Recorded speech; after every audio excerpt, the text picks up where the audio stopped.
of anti-Semitic attacks against Jews in the U.S., you understand we have a problem, and we expect that those people will be indicted, will be convicted, and will be behind bars. Unfortunately, all around the world, there are a lot of declarations, but you don't see actions. And I think we have to go against those who incite. You can't put a policeman to protect every synagogue or every Jewish gathering. You have 6 million Jews in the U.S. today, a very strong community, and they should feel safe like every other American who live here. Well, you know, it was interesting that just within hours, Representative Ilhan Omar from Minnesota was asked about this shooting and was unwilling to condemn it at the time and said, "I'm going to go for now," and turned around and walked off. What has happened to the environment, to the climate, to the culture when our own politicians don't step up immediately without delay and condemn this on the spot? Now, you know, later, somebody obviously talked to her and said something, and so she did post something on X where she condemned it. But when asked about it on the street, just said, "I'm going to go for now," and turned around and walked away. What is going on that our own leaders aren't willing to condemn this kind of murderous, cowardice act on the spot? I don't get it. That's shameful. That's shameful. And actually, you can see the distinction between those who condemn violence, period, and those who always put conditions. They will say yes, but, or maybe, or if. You don't put buts or ifs when you have violence. When somebody is murdering 2 young, innocent people, you need to condemn it. You need to condemn the hatred. You need to condemn the calls that we see on campuses when people call, death for Israel, death for the Jews, intifada. All those calls are calls for violence. Those calls should be condemned unequivocally. Well, earlier this week, Minnesota Governor Tim Walz had what I consider the ignorance and insensitivity to compare immigration agents to ICE, and he called them Gestapo. And, to me, that trivializes what the Jewish people went through, because that's not what's happening, of course, because what the Gestapo actually did was something that was completely different. It was ethnic cleansing. It was the intent to destroy and mass killings and marching people to their deaths. And it seems to me that it cheapens the tragedy and the suffering of those people when you throw around words like Gestapo when you're talking about immigration officials exercising congressional findings, congressional law, and they throw that around. It just seems to me that they're not taking seriously the plight of the Jewish people, and it cheapens the entire experience. Well, there is no place for that comparison, period. You cannot compare anything to the Holocaust. You cannot compare anything to the Gestapo. And we are seeing it also at the UN, when some countries come and try to make the equivalence, of the IDF soldiers, the brave soldiers to protect us, to the Nazis, or trying to blame us for committing genocide. This is a tactic, to hurt Israel. We should not accept it, and we should tell it very clearly. No one should use the language of the Holocaust for those internal debates. Sarah Mgram was an intelligent and vibrant young woman that grew up in Overland Park, Kansas. I actually lived there during part of my high school years. And she was a Jewish young woman that lived in Overland Park, Kansas. And here she is murdered on the streets of D.C. by someone yelling, "Free Palestine." This just seems like such a random selection of a target to be made an example for this misguided terrorist. If you're picking someone from the heartland of America, Overland Park, Kansas, of all places, we're now getting pretty indiscriminate. And this wasn't someone that was activist. It wasn't someone that was attacking Palestine. It wasn't someone involved in the war effort. At this point, all critical thinking, all discriminatory thinking is out the window. What do we need to call on our government here in the United States, President Trump, who condemned this instantly? What do we need to call on our government to do to help in this fight? Well, first of all, I agree with you that it wasn't an attack against Israel or against the Jewish community. It was an attack against the American values. And I think the American leadership and institution must take, actions against that. And I would expect to see a federal action that would actually give the tools to law enforcement to handle those who promote violence, whether it's on campus or off campus.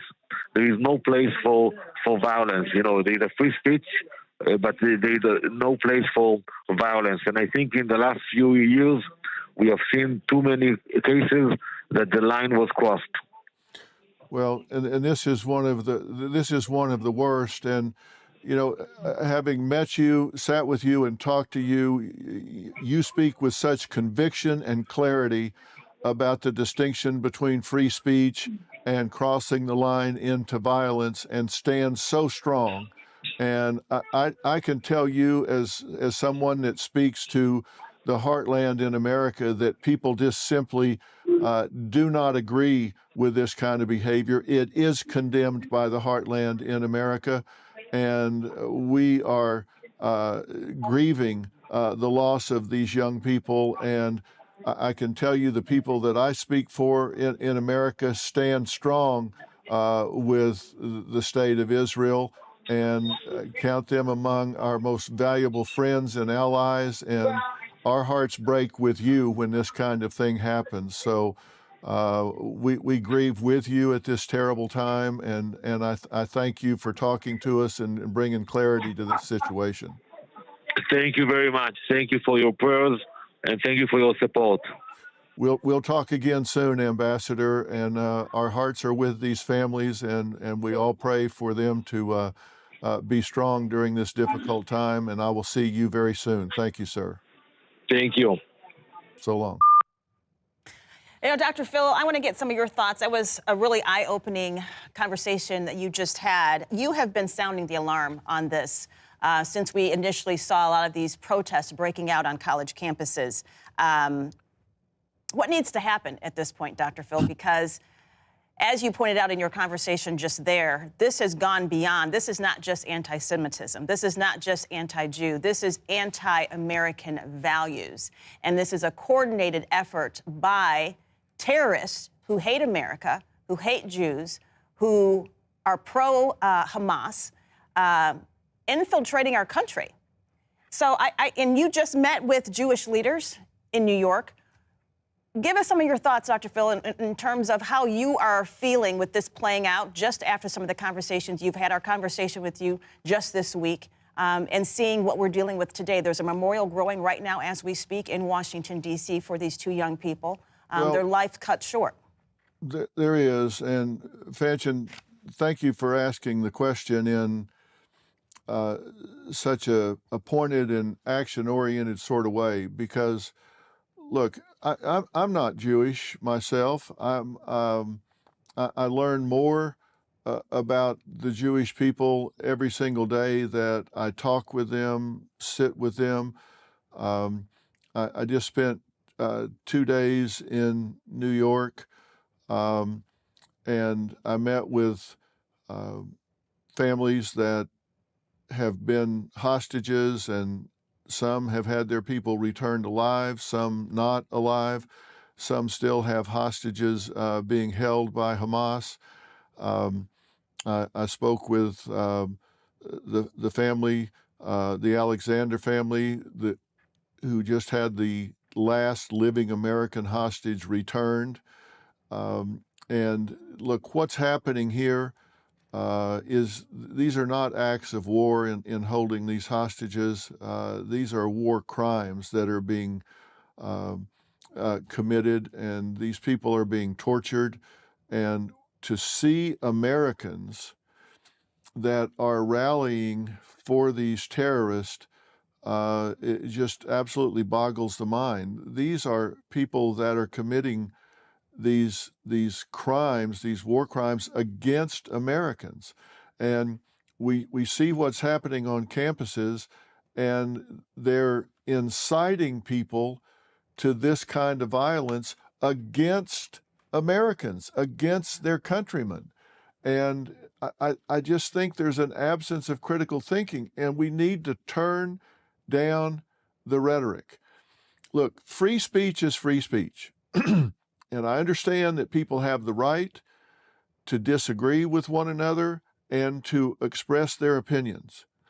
But when it crosses the line from saying what you think to actually taking aggressive actions, violence against your fellow students, blocking them from class, which is holding them against their will, not letting them move across campus, occupying buildings, vandalizing those buildings, tearing those buildings up, painting them, destroying property inside those buildings. That's not free speech.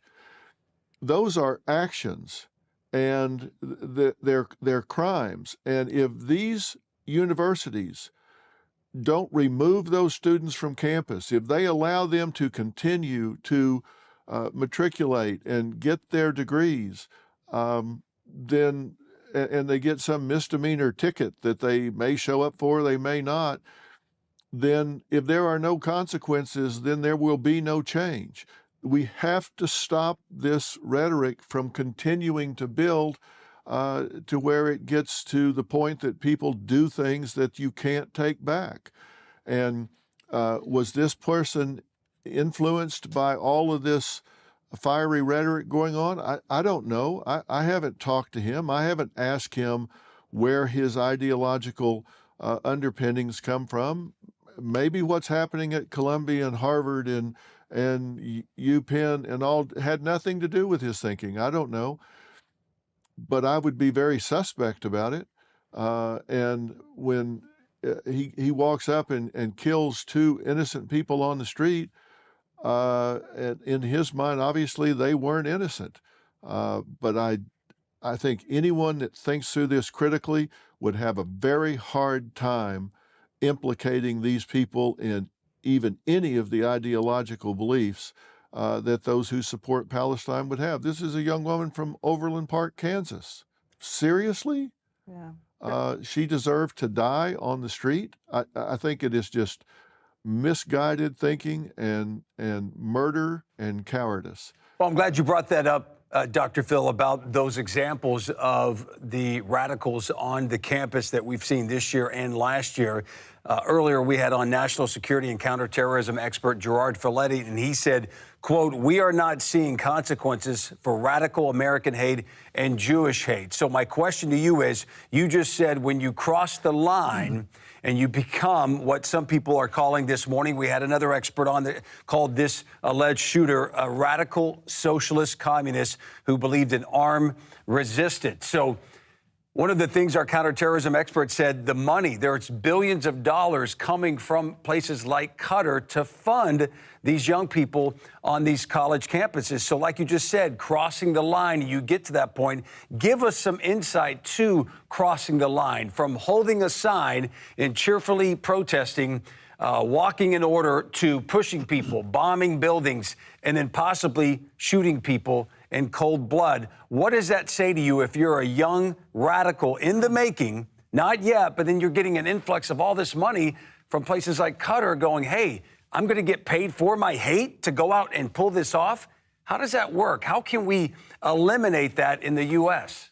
Well, you eliminate it by putting skills, thinking skills, and values in these young people's minds so they can critically evaluate their options. The radicalization of these young people is made easy when they're choosing from a list of one.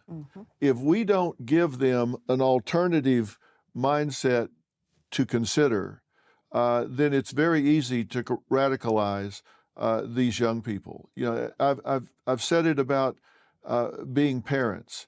I've always said you're not ever going to be the only voice in your child's ear, so you need to make damn sure you're the best voice in your child's ear. And I say the same thing to American society, to American universities.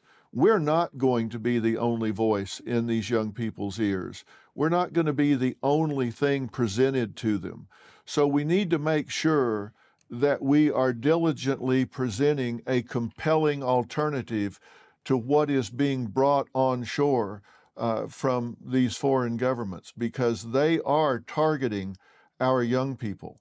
You look back at some of the treaties written by the Soviet Union and back in the 60s that were intercepted by the CEA and translated from Russian to English, and it said, how do you subvert the American society and the American culture? And it said you attack the young people. You start to attack their thinking and you demoralize them. And toward the end of that paper, it said, frankly, they're already doing it for us. And you know, here we are 75 years later, and it's all coming true, because we've got left-leaning, socialist-oriented professors at a disproportionate ratio on our campuses compared to conservatives that say, hey, you know, wait a minute, think this through. So our young people are not being presented alternatives. Look, I'm not a political animal. I'm talking about culture. I don't care whether somebody's Democrat or Republican, but think about the culture and what values they're taking out into the world. We need to make sure that both sides of a given issue are presented so they can learn critical thinking. Ask hard questions of both sides. Ask hard questions. And they're not getting both sides of this presented to them, and that makes it very easy to radicalize young people. Your story is going to go very well if you're the only one telling it. And we need to make sure the other side is being told, because so much of what's being pushed just isn't borne out by history, isn't borne out by the facts. And they look at it now as oppressed and oppressor. And it's just not that way. It's just not that simple. And we need to make sure we're telling the rest of the story. And that's not what's happening. You're right. I want to pick up on that in just a second, Dr. Phil, but I do want to let our viewers know that we are standing by for a White House press briefing that is scheduled to start at any moment. You're looking live there at the podium. So as soon as that gets underway, we will take you there live. In the meantime, let's continue with Dr. Phil. Dr. Phil, we had an expert on just a little bit ago who actually said exactly what you said as well. And we know that Iran has already come out publicly and said, hey, if we want to attack America, we already have cells in place, ready to go in America. And they pointed to our college campuses. But it's not just the college campuses. It is also the fact that these radicalized groups have come out and they said they are attacking our children in K through 12 now. They are infiltrating our classrooms. So that is something else that parents need to know. We had an expert on who said that it wasn't this young person, this man, this suspect, who was only to blame for the shooting of this couple in D.C. She pointed out the media and the media's role in this. And I know you have been very vocal in terms of exposing what is happening with the legacy media. She says it is the media not telling truthful storylines and narratives and not telling both sides of this. And you just pointed to the importance of hearing both sides. There are a lot of young people who are being radicalized because they are not getting the truth from legacy media. Well, look, Vanchin, you know, I've been criticized soundly for having pro-Palestinian activists on my platform. I have invited them here to debate them, hear what they have to say, and counter that. And I've been criticized for allowing them to have a voice. But look, I'll let them have a voice. Come say what you have to say. And I'm going to push back. I'm going to debate them. I'm going to let them have their say, and then I'm going to challenge them so people understand what the two sides are. Their argument doesn't stand up. It absolutely does not stand up. They talk about Israel being an apartheid state. Just simply isn't the fact. They talk about being colonialists that have come in and occupied and kicked Palestinians off of their land. Not the fact. They talk about the fact that they're committing genocide. Look up genocide. That is just simply not the fact. That is the intentional eradication of an ethnic group. And that is simply not the fact. I've never seen any country go to as much trouble to try and protect civilian life as Israel has regarding Palestine. Anything but. They're providing them aid, they're providing them food, they're warning them when they're going to attack a particular area. These people are put at risk by Hamas. And so I do put both sides out there and let people make up their own mind. That's what this is about. You've got to make sure that people have both sides of the issue so they can make up their own mind, and that's what Merit TV is all about. Yeah, and a lot of people are asking, does this tamp down here in the U.S. when the war in Israel against Hamas ends? We hate having you on under these circumstances, Dr. Phil, but we always appreciate your context and your insight to this. We appreciate it. Thank you. Thank you, guys, and you're doing a great job covering this. We'll talk again soon. Thank you. All right, we are getting word that Caroline Leavitt is stepping to the podium right now for a White House press briefing. We've told you we'd take it to you live. We are expecting to hear from her on these developments in Washington, D.C., this young couple that was killed. Let's go to her right now. How are we? Good? Good. President Trump is saddened and outraged over the brutal murder of 2 Israeli embassy staff here in Washington, D.C. last night. Yaron Lashinsky and Sarah Mgram were a beautiful young couple. In fact, we learned that Yaron was planning to propose to Sarah next week in Jerusalem. Yaron's father, Daniel, spoke about the young couple's devotion for one another this morning. He said, "They were in love, one for the other. The embassy told us they were like a star couple at the embassy. I never expected something like this. He had his whole life before him." These words, especially every parent knows, are heart-wrenching. The evil of anti-Semitism must be eradicated from our society. I spoke to the Attorney General this morning. The Department of Justice will be prosecuting the perpetrator responsible for this to the fullest extent of the law. Hatred has no place in the United States of America under President Donald Trump. Everyone here at the White House is praying for the victims' friends and families during this unimaginable time. Now for some scheduling announcements. On Saturday morning, President Trump will deliver the commencement address at the United States Military Academy at West Point. On Monday, to commemorate Memorial Day, the president will visit Arlington National Cemetery and participate in a wreath-laying ceremony. The president will further honor our military next month on June 14th when he hosts the 250th anniversary of the United States Army with a grand military parade celebration right here in our nation's capital. President Trump will be joined by veterans, active duty troops, wounded warriors, Gold Star families, and patriotic Americans from across the country to celebrate our heroes who have kept us safe. Tickets for the parade and the celebration are available through the America 250 Commission's event registration portal. It will be a truly historic and special day for our country. After the parade, President Trump will travel to the G7 Leaders Summit in Canada from June 15th through the 17th. We will be sending additional logistics information out after the briefing.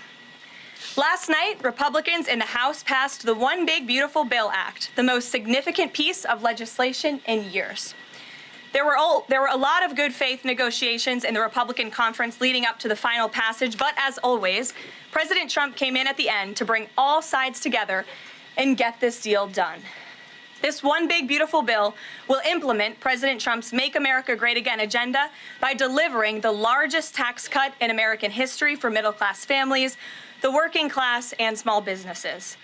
The One Big Beautiful Bill fulfills President Trump's promises of no tax on tips, which was applauded today by the CEO of Uber, no tax on overtime, a made-in-America auto tax break, Trump savings accounts for newborn babies, and substantial tax cuts for our amazing seniors' Social Security benefits.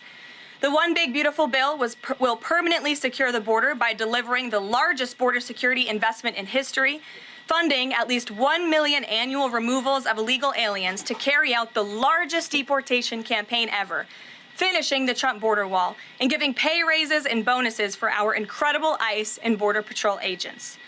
The One Big Beautiful Bill protects the Medicaid program and its benefits for the most vulnerable Americans that the program was designed for, by kicking off 1.4 million illegal aliens from receiving benefits and implementing common sense work requirements for able-bodied Americans. The One Big Beautiful Bill also helps get our fiscal house in order by carrying out the largest deficit reduction in nearly 30 years with $1.6 trillion in mandatory savings. Every single Democrat in the House of Representatives who voted against all of these common sense and massively popular policies. The Democrat Party has never been more radical and out of touch with the needs of the American people. The One Big Beautiful Bill is the final missing piece toward ushering the golden age of America. The Senate should pass this as quickly as possible and send it to President Trump's desk for a final signature. After today's briefing, President Trump will hold a Make America Healthy Again event alongside Secretary Kennedy and several other cabinet secretaries to unveil the Maha Commission report. President Trump wants every child in America to grow up and to live a long and healthy life. That's why he's working alongside Secretary Kennedy to end the chronic disease epidemic to keep our children healthy, safe, and disease-free. The Maha Commission report is a historic assessment, the first of its kind by any presidential administration, of current evidence and research about the health crisis affecting America's children. This report is a review of pre-existing research to comprehensively assess what we understand about our health problems and what we don't understand, and how we can find those answers. All of the findings will be based on the gold standard of science. And I think I speak for all Maha moms across the country when I say we look forward to the president's event and remarks later this afternoon. And as we head into the Memorial Day weekend, a quick update on gas prices. According to the fuel savings platform Gas Buddy, the national average price of gasoline is expected to be $3.08 on Memorial Day. We expect that to continue to decline because of the president's energy policies. But this is down from Memorial Day last year. And adjusted for inflation, it's the second cheapest price for a gallon of gas on Memorial Day since 2003, thanks to President Trump. And finally, in other news, the Department of Homeland Security conducted a deportation flight from Texas to remove vicious illegal criminals in the United States. All of these individuals were sent, or are trying to be sent, to a third country. And President Trump promised to get vicious illegal alien murderers, rapists, and pedophiles like these out of our country, and he is trying to deliver on this promise. But no matter how upset this makes Democrats, we will continue to deport these monsters to keep Americans safe. And here are the heinous individuals who were on that flight. A Cuban national, convicted of homicide, armed robbery, false impersonation of an official, kidnapping, and robbery strong arm. A Cuban national convicted of attempted first-degree murder with a weapon. A citizen of Laos convicted of first-degree murder and robbery. A Mexican national convicted of second-degree murder. A citizen of South Sudan convicted of robbery in the possession of a firearm. A citizen of Burma convicted of lascivious acts with a child less than 12 years old. A citizen of Burma convicted of first-degree sexual assault involving a victim mentally and physically incapable of resisting. It's disgusting. And a Vietnamese national convicted of first-degree murder. Now, a liberal activist district court judge in the city of Boston, Massachusetts, is trying to force the President of the United States to bring these monsters back to our country. Judge Brian Murphy is ordering the Department of Homeland Security to give these illegal criminals 15 days to reopen their immigration cases with access to phones and attorneys. Every single one of these individuals, I will add, had final orders of removal from our country. And now Judge Murphy is forcing federal officials to remain in Djibouti for over 2 weeks, threatening our U.S. diplomatic relationships with countries around the world, and putting these agents' lives in danger by having to be with these illegal murderers, criminals, and rapists. This is completely absurd. Judge Brian Murphy is not the Secretary of State. He is not the Secretary of Defense or the Commander-in-Chief. He is a district court judge in Massachusetts. He cannot control the foreign policy or the national security of the United States of America, and to suggest otherwise is being completely absurd. According to new reporting about this judge, he's a registered Democrat in Massachusetts who during his Senate confirmation hearings failed to disclose his ties to a radical left-wing organization that claimed the word illegal to describe illegal aliens was inherently prejudicial. This massive judicial overreach by Judge Murphy is part of the same opposition our administration has faced since day one. Radical left-wing judges are egregiously trying to stop President Trump from using his core constitutional powers as head of the executive branch and commander-in-chief.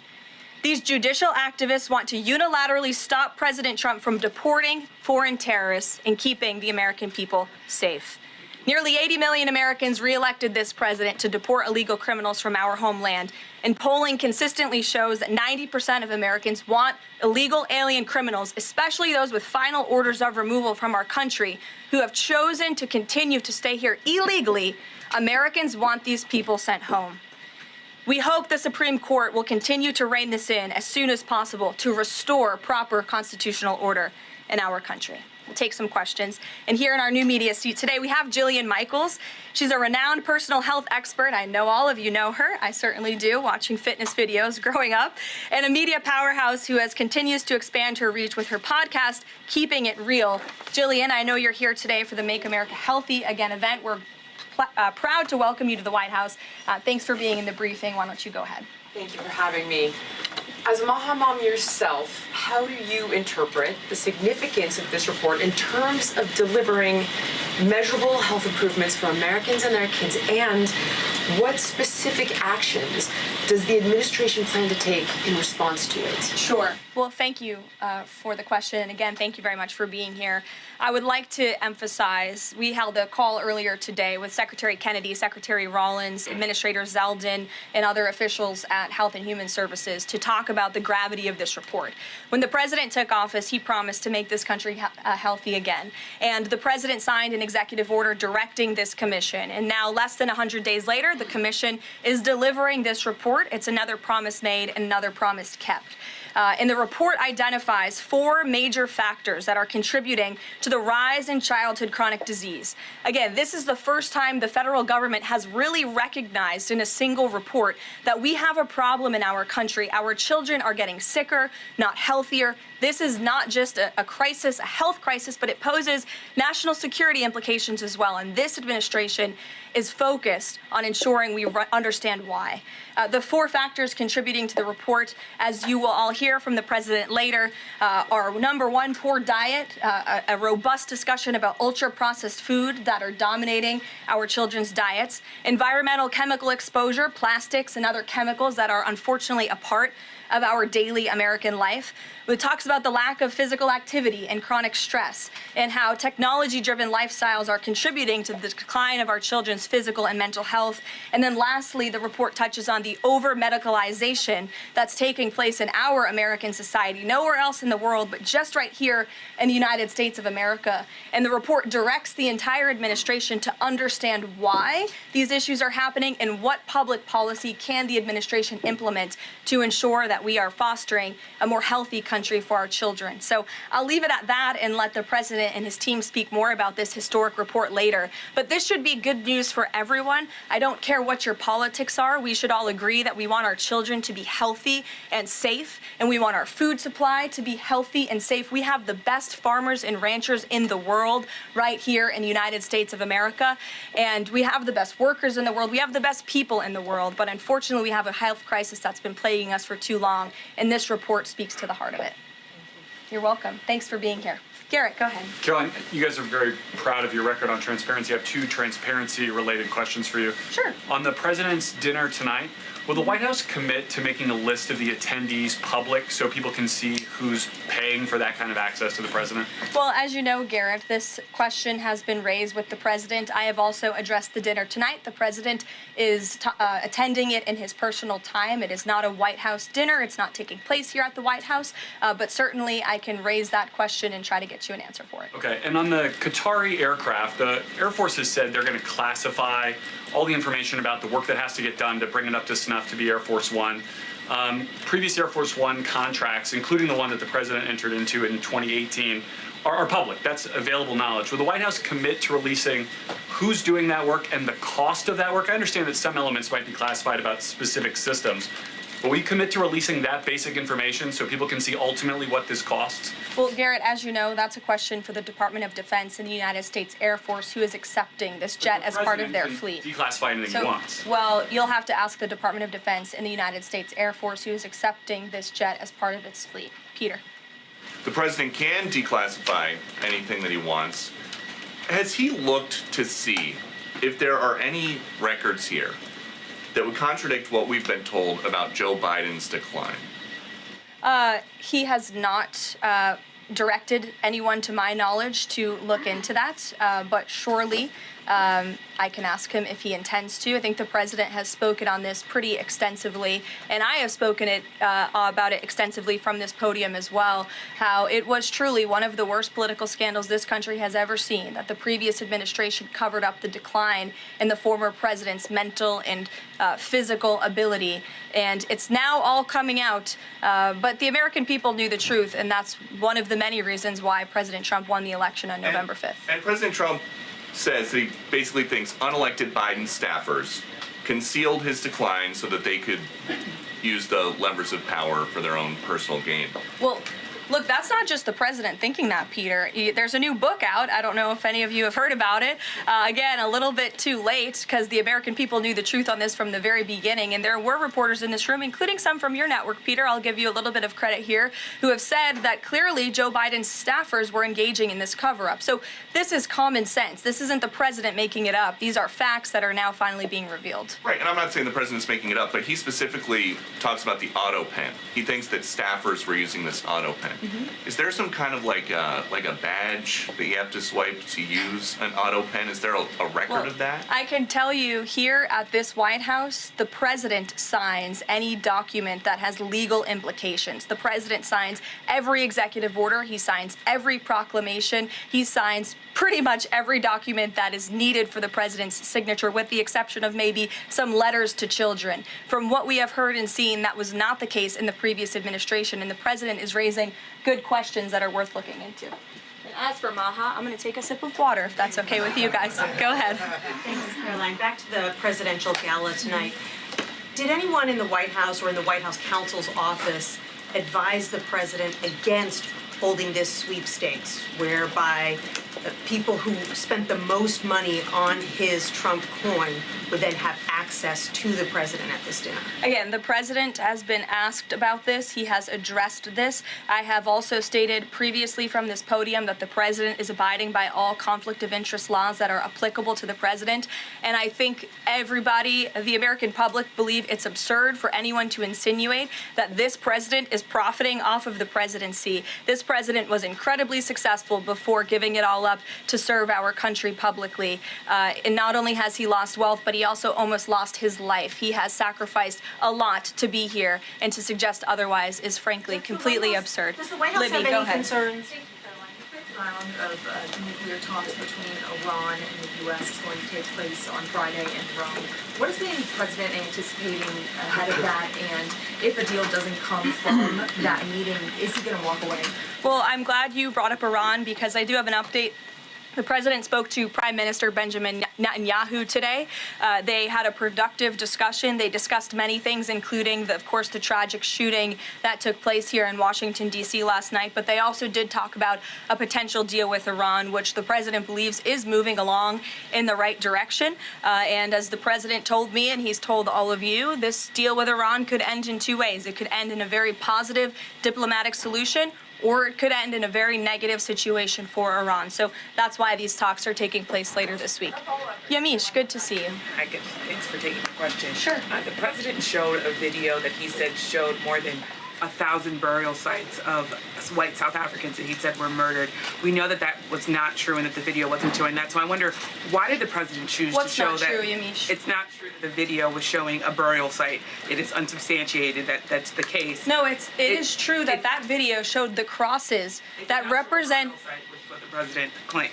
The video showed images of crosses in South Africa about white farmers who have been killed and politically persecuted because of the color of their skin. The president And those claimed crosses that are it was showing representing their burial lives. Those crosses are representing their lives in the fact that they are now dead and their government did nothing about it. Are you disputing that there's no... Disputing the fact that the video showed what the president claimed it showed, because it did not show that. But even more, what I'm asking you is who at the White House... No, it did show that. It showed white crosses representing people who have perished because of racial persecution. Verifies the videos that the president shows, and what protocols are in place when there's unsubstantiated information being put out for the world and world leaders to Yamish, show? what's unsubstantiated about the video? The video shows crosses that represent the dead bodies of people who were racially persecuted by their government. In fact, the Associated Press, of all places, has a picture of that very monument, and the caption from the Associated Press is, "Each cross marks a white farmer who has been killed in a farm murder." So it is substantiated, not just by that video and the physical evidence that everybody saw on display in the Oval Office, but also by another outlet in this room, the Associated Press. So you should take it up with them if you believe the claim is unsubstantiated. And that's a ridiculous line of questioning. John, go ahead. Go ahead, John. Thank you, Carolyn. The big, beautiful bill now goes to the Senate. Does, yes. A lot of the Republican senators have promised amendments that will water this thing down dramatically. What is the president's level of tolerance for their amendments to water it down, and what will be the action taken for some of the amendments that the president does not want? Sure. Well, the One Big Beautiful Bill is named the One Big Beautiful Bill for a reason, because it is a one big beautiful bill that encompasses just about everything this president could want for the American public. It delivers on so many of his core campaign promises. So surely we want to see those campaign promises signed into law. And as the president put in his Truth Social post this morning, and as he said to me, we can celebrate this past the House for a couple of hours, but now it's time for the Senate to get to work. The president has a great relationship with Senate Majority Leader Thune, and of course so many friends on the Senate side of the Hill, and he's expecting them to get busy on this bill and send it to his desk as soon as possible. Phil. Thank you. Given that the president said the other day the SALT cap, we don't want to benefit Democratic governors, if the Senate was to reduce that SALT cap or make any type of changes, would he support that, or is this a situation where done is beautiful and he just wants to pass it? Well, look, it's a hypothetical question, obviously. Negotiations. What the president said. Well, correct. The bill passed, didn't it? So now it's off to the Senate, where additional negotiations will take place, and we'll see how it goes. Michael. Thank you, Caroline. Two questions on the beautiful bill. One of the campaign promises from President Trump was no tax on Social Security. Now, due to congressional rules, that wasn't able to be included in this bill. How does the president plan to follow through on that campaign promise? Well, this bill did address taxes for our seniors. It actually allows them to take off significant money from their Social Security payments, get more money back, I should say, put more money in their pockets for various reasons. So this bill delivers on that promise. That's the view of the White House. Secondly, you had two Republicans last night that voted against this bill, Congressman Massey and Davidson. Does the president think that they should be primaried? I believe he does, and I don't think he likes to see grandstanders in Congress. What's the alternative? I would ask those members of Congress. Did they want to see a tax hike?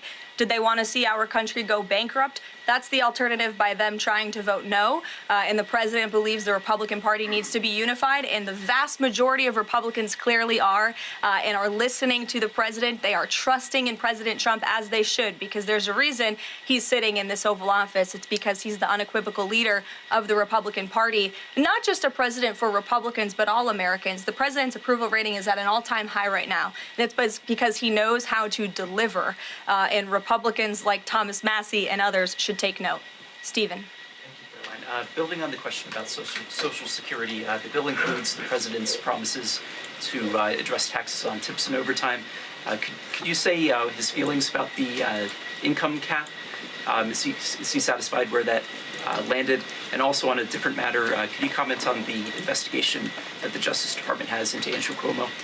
As for the first question, the president is clearly satisfied where the bill landed because it passed. Again, now it has to go to the Senate, so changes could certainly be made. As for your second question, I would defer you to the Department of Justice. Christian. Yeah, thanks, Caroline. Can you explain the decision to totally shake up FEMA leadership just a week before hurricane season? You'd have to ask the Department of Homeland Security in terms of leadership, but certainly the administration, and I know the National Security Council here at the White House is monitoring storms and natural disasters that are happening across the country at all times. We're briefed on those. The administration is briefed on those, and Secretary Noem is leading that effort for sure. Switching gears, Caroline. Yeah, just following up on Warren Davidson, I wanted to read you his quote that he posted online. While I love many things in the bill, promising someone else will cut spending in the future does not cut spending. Deficits do matter, and this bill grows them. Why should that get a Republican primary? This bill saves $1.6 trillion for the American taxpayer. It saves more than any bill that has ever passed Capitol Hill has. In fact, by double. The next bill saved $800 billion. This bill saves $1.6 trillion. So this is a very good bill for the American people, the American taxpayer. And I believe, as an outlet put it with a headline this morning, it might have been Politico actually, they wrote that the American people are going to be flush with cash when this thing is signed into law. And that's a good thing for American taxpayers. Sure, go ahead. Well, Caroline, what is the president doing to win Senate passage by July 4th? And does that include work to eliminate carried interest and make business tax cuts permanent? Where is he on those issues? Well, look, this bill literally just passed the House of Representatives. So now our team is suiting up for discussions with the Senate side of Capitol Hill. The president, again, said this morning he hopes to see this bill at his desk as soon as possible, and he'll be engaged in the process to get it through the Senate, just like he was to get it through the House of Representatives. What kind of assurances did he give the Freedom Caucus members to kind of ensure that this would get through last night? Was changes to Fannie Mae and Freddie Mac part of that equation, changes administratively to Medicaid as well? Well, I was in that meeting yesterday with the president and House Freedom Caucus, and he told them how he wants to be a cheerleader for them, a cheerleader for the Republican Party, and for the country. And Republicans faced a pivotal moment yesterday. They could have voted to bankrupt the country and increase taxes by $4 trillion, or they could vote for this one big, beautiful bill which cuts taxes and saves American taxpayers money. And he put that proposition before them, and clearly they heeded the call because the bill passed last night. Sure. Caroline, so on the or this morning, rather. Every day is going into the next. Go ahead. The Netanyahu call. Just curious, did the president raise the flow of aid into Gaza? Is he happy with where that situation is right now?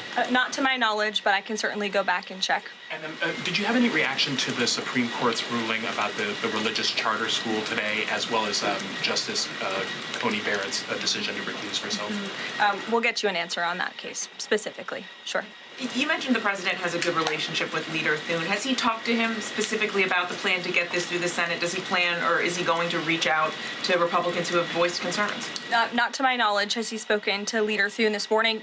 He very well could have. I just wasn't briefed on that call. We can go back and check for you. The president did speak to Prime Minister Netanyahu this morning. He also had a call with President Sheinbaum this morning. He was receiving his intelligence briefing. He's been very busy all morning. But again, he certainly intends to remain active and engaged in these negotiations with the United States Senate to get this bill done. And just following up on the dinner tonight, you mentioned this is not a White House dinner, but the president is always the president, and the Trump family is making money off of this. So can you just explain, how is this not the president using the office to enrich himself? All of the president's assets are in a blind trust, which is managed by his children, and I would argue one of the many reasons that the American people reelected this president back to this office is because he was a very successful businessman before giving it up to publicly serve our country. Reagan. Thanks, Caroline. Last week, the president told Brett Baier that he trusts his people, but thinks that the official narrative on his assassination attempts are, quote, a little bit odd. FBI Deputy Director Dan Bongino said days later that there's no conspiracy to find, and as he put it, quote, the there that you're looking for is not there. My question is the president personally satisfied with the investigations into the attempts on his life? And does he agree with Deputy FBI Director, or does he think there's more to it? Well, in the lead up to your question, you answered your own question with the president's own words, and I'll leave it at that. Sure, go ahead, Haley. Thank you, Caroline. Haley, go ahead. Oh, thanks. I wanted to follow up on his call with Prime Minister Netanyahu in his effort to deal with Iran. Does he feel like he has the Prime Minister's support in this effort at this point, or did the Prime Minister raise concerns to him in this conversation? I won't get further into the private discussion between the president and the prime minister, but surely they have a good relationship, one that's built on transparency and trust. And the president has made it very clear to not just Prime Minister Netanyahu, but also the world, that he wants to see a deal with Iran struck if one can be struck. He does not want to have to take the latter option, the more severe and negative option. He wants to see a deal. The president is a deal maker, and he believes strongly in diplomacy, and he's made that clear to the prime minister, but also to all of you and, frankly, the rest of the world. Mary. Thank you, Caroline. Sure. Two questions, one on the terror attack last night and then another on the big, beautiful bill. Do you or President Trump have a message to politicians like Ilhan Omar, who only this morning explicitly avoided condemning this act of terror? It's despicable. And frankly, we have seen a rise in anti-Semitic protests, of pro-Hamas protests, of terrorist sympathizers. We saw them on our college campuses, and we've seen the Democrat Party turn a blind eye and in some cases actually embrace such anti-Semitic illegal behavior. And that's why this administration has done more than any administration in history to crack down on anti-Semitism. As you know, in January, when the president took office, he signed a new executive order to combat anti-Semitism. He created a commission focused on doing just that. The Justice Department announced their task force as well. The Secretary of State, Marco Rubio, has revoked thousands of student visas from campuses where these pro-Hamas terrorist campus agitators and violent protests took place. And we've also withheld funding from those very campuses as well in an effort to combat anti-Semitism. So the president's made it very clear that such hatred will have no place in our country. Thank you. And then on the big, beautiful bill, I know there's a provision that the House included that defunds Planned Parenthood, not only because of the fact that it's the nation's largest abortion provider, but also because it's, I think, the biggest distributor of transgender hormones right now, even to minors, according to Live Action. So is the president committed to making sure that provision stays in the Senate? The president has maintained a very clear commitment to ensuring that this administration and the American people's tax dollars are not funding any institution. That includes hospital systems that are funding the chemical castration and mutilation of children. We're not going to tolerate taxpayer dollars going to such efforts. Sure. Thanks, Caroline. You mentioned at the top of the briefing that the migrants were to be sent to a third country. I was just wondering, could you share any more on, which countries the administration has struck these agreements with and what that agreement with South Sudan specifically looks like? Well, first of all, I won't litigate foreign policy from the podium, but what I will reiterate is the absurdity of this ruling from a district court judge in Boston who is just creating new immigration laws out of thin air. This administration, let me be very clear, because there have been a lot of fake headlines about this deportation flight over the last 2 days. This administration has complied with all court orders. And the individuals whose names I just revealed and whose criminal histories I just spoke of that are on this flight, every single one of them had a final order of removal from our country. In fact, one of these violent illegal criminals had a final order of removal given to him in 1999. It's 2 years after I was born. This individual, this criminal, has been living in our country for an entire generation. And now we have a district court judge who is trying to tell the president and the Secretary of State and the Secretary of Homeland Security that an illegal criminal murderer who's been hiding in the shadows in our country for nearly 30 years cannot be deported from United States soil. That not only is undermining our entire immigration system, but it is also undermining our diplomatic negotiations with countries around the world. How are countries on this earth supposed to trust the United States government and these good faith diplomatic negotiations when these countries accept these repatriation flights? How are they supposed to trust us if we have radical district court judges who are going to say, no, you can't do that? And now these illegal criminal murderers and rapists have to sit in Djibouti with our ICE agents who now have to sit there for more than 2 weeks without the proper resources, this judge is not only undermining our immigration system, undermining our foreign policy and our national security, but this judge is undermining the safety of the ICE agents who are putting their lives on the line to remove this list of illegal criminal terrorists. It's truly despicable what's happening in our court system, and the president and this administration hope that the Supreme Court will do what it needs to do to rein in these liberal activist judges. And the Supreme Court has already said it is well within the president's purview to dictate foreign policy, and a radical district court judge should not be getting in the way of that. We'll see you all later at the MAHA event. Thank you. Thanks, Caroline. All right, we have just been watching the White House press briefing with Caroline Leavitt. Of course, she addressed many of the top headlines of the day, most specifically in the biggest headlines, the terror attack on the streets of Washington, D.C., a couple killed there in cold blood. The suspect is under arrest and in custody, also addressing issues that are coming out of a lot of the other scheduled events for today. Right, yeah. The MAHA event this afternoon and many other headlines. Of course, we're going to continue to follow it all for you right here on Dr. Phil's Merit TV. Right now, though, it's Through the Drama with Chris and Lauren. Enjoy. Have a great day.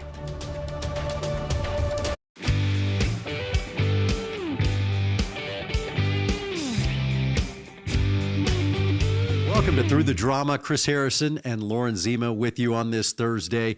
LZ, today a very personal show, yes. Maybe a little emotional, but it's covering a topic that affects a lot of people. Yes. So I'll be honest, I don't even know the perfect way to introduce this, and I've been thinking about it. So that shows how sort of a little vulnerable or a little on edge I'm feeling about this. I have been freezing my eggs, and I've done 3 rounds of this. Actually, when we were filming the first week of the show, every morning before we would do the show, I had to go to a doctor's appointment, right. And then I had my egg retrieval that first week. So it was a lot going on in that week. But the reason that we wanted to talk about this is because now that I'm kind of like a little more into it, I do feel like I'm ready to share it. And there were a lot of reasons I wasn't ready to share it. But the more that I've talked to friends about this, so many women are dealing with this. And I have learned so much in this process, so many things that I wish I had known when I was a few years younger, or maybe even 10 years ago. I'm 37 now. So we wanted to talk about this because, I think we have a lot of women in the audience, and whether you are a woman who's thinking about egg freezing, who's done it and has had an experience and wants to relate, or I'm thinking a lot about moms with daughters and what their future of fertility and getting pregnant, or just having that insurance policy of egg freezing looks like. This is a space that is newer than I thought it was. It only became available to women for non-medical reasons about 12 years ago. Yeah, I was shocked to find that out. Yeah, and it's so common now, but also so confusing. And obviously, you learn sex ed in school, but you're not learning anything about this. So we will be bringing my own fertility doctor on, Dr. Natalie Crawford. She's based here in Austin. She's incredible. She's been on the very famous Andrew Huberman podcast to talk about this. She has a following on Instagram. She has a great YouTube channel, and she's going to break down for us my questions about egg freezing, talk about all that. But first, let's talk about you and I. Yeah, and we'll dive into fertility as well eventually with her, because there are so many friends of ours, people we know who have had such a difficult time, and more I'm seeing this on social media, such a difficult time getting pregnant. Mm-hmm. It has changed. And is it the environment? Is it our age of we're getting pregnant? So there's a lot of questions, and we're going to get you some answers about that. But I think people probably have some questions about what we just talked about. Well, everyone's first reaction, and this is part of why it was hard for me, why I kept it a secret for so long, is everyone's first reaction when you say you're freezing your eggs. I won't say everyone. A lot of people's first reaction is, that's so exciting. Oh my God, you guys are trying.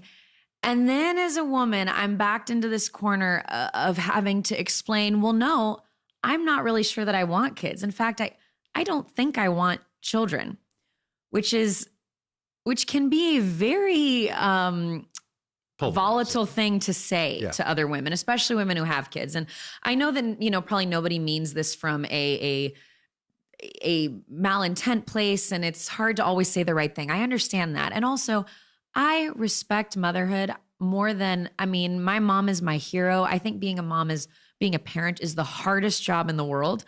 For me, a lot of this goes back to losing my dad, which it's the 15-year anniversary this year. And if you've been through grief, it's so weird how quickly, like sometimes those emotions are always at the surface.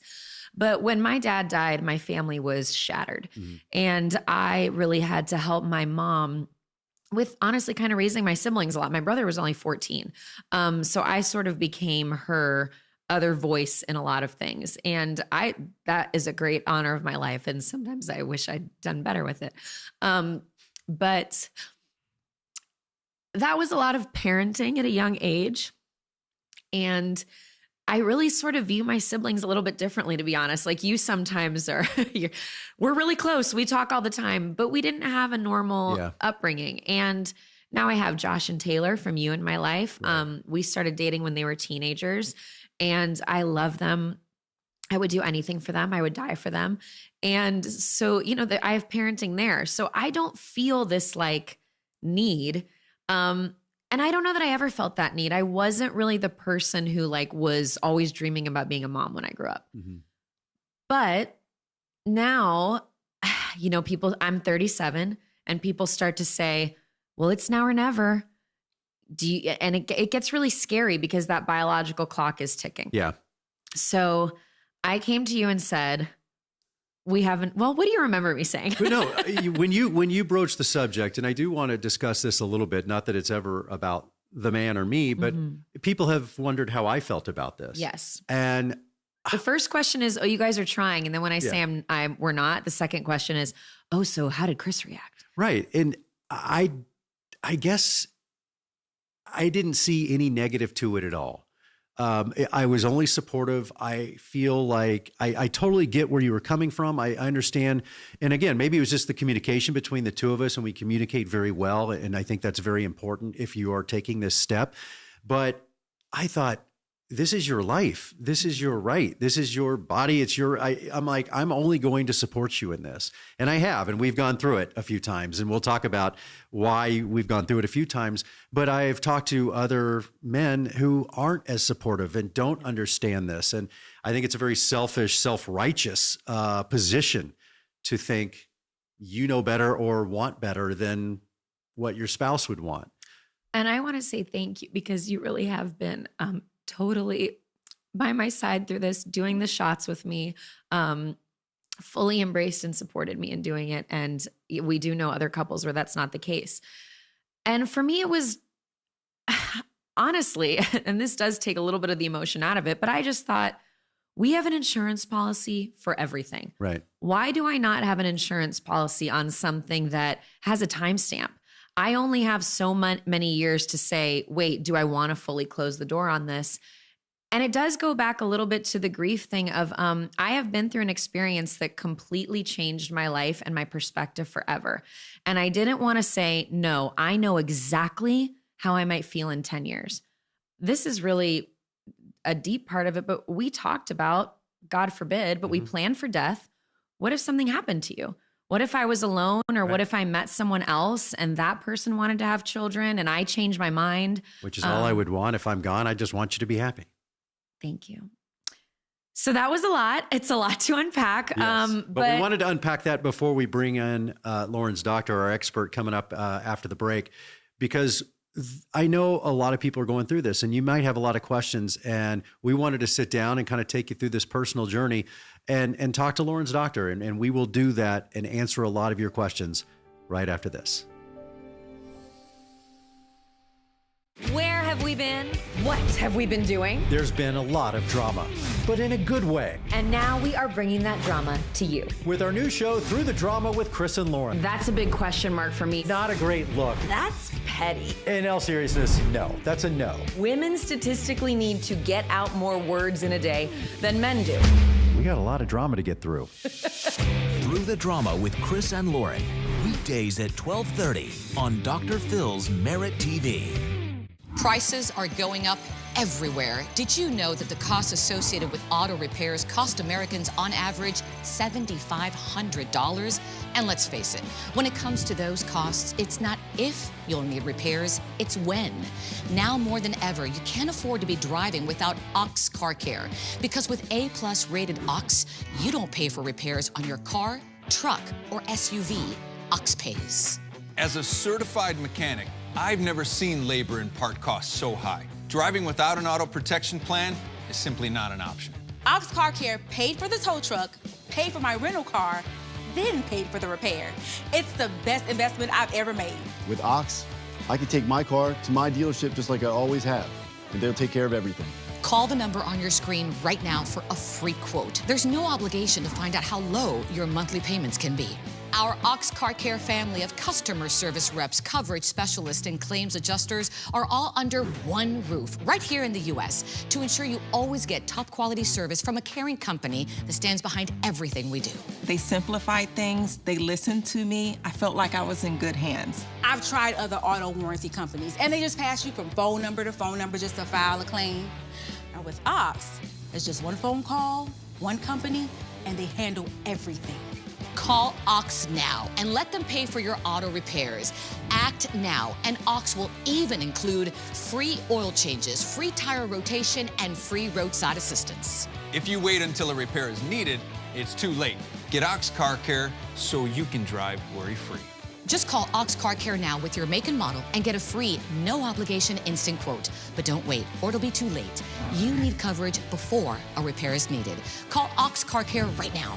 Call 1-800-301-3570. That's 1-800-301-3570.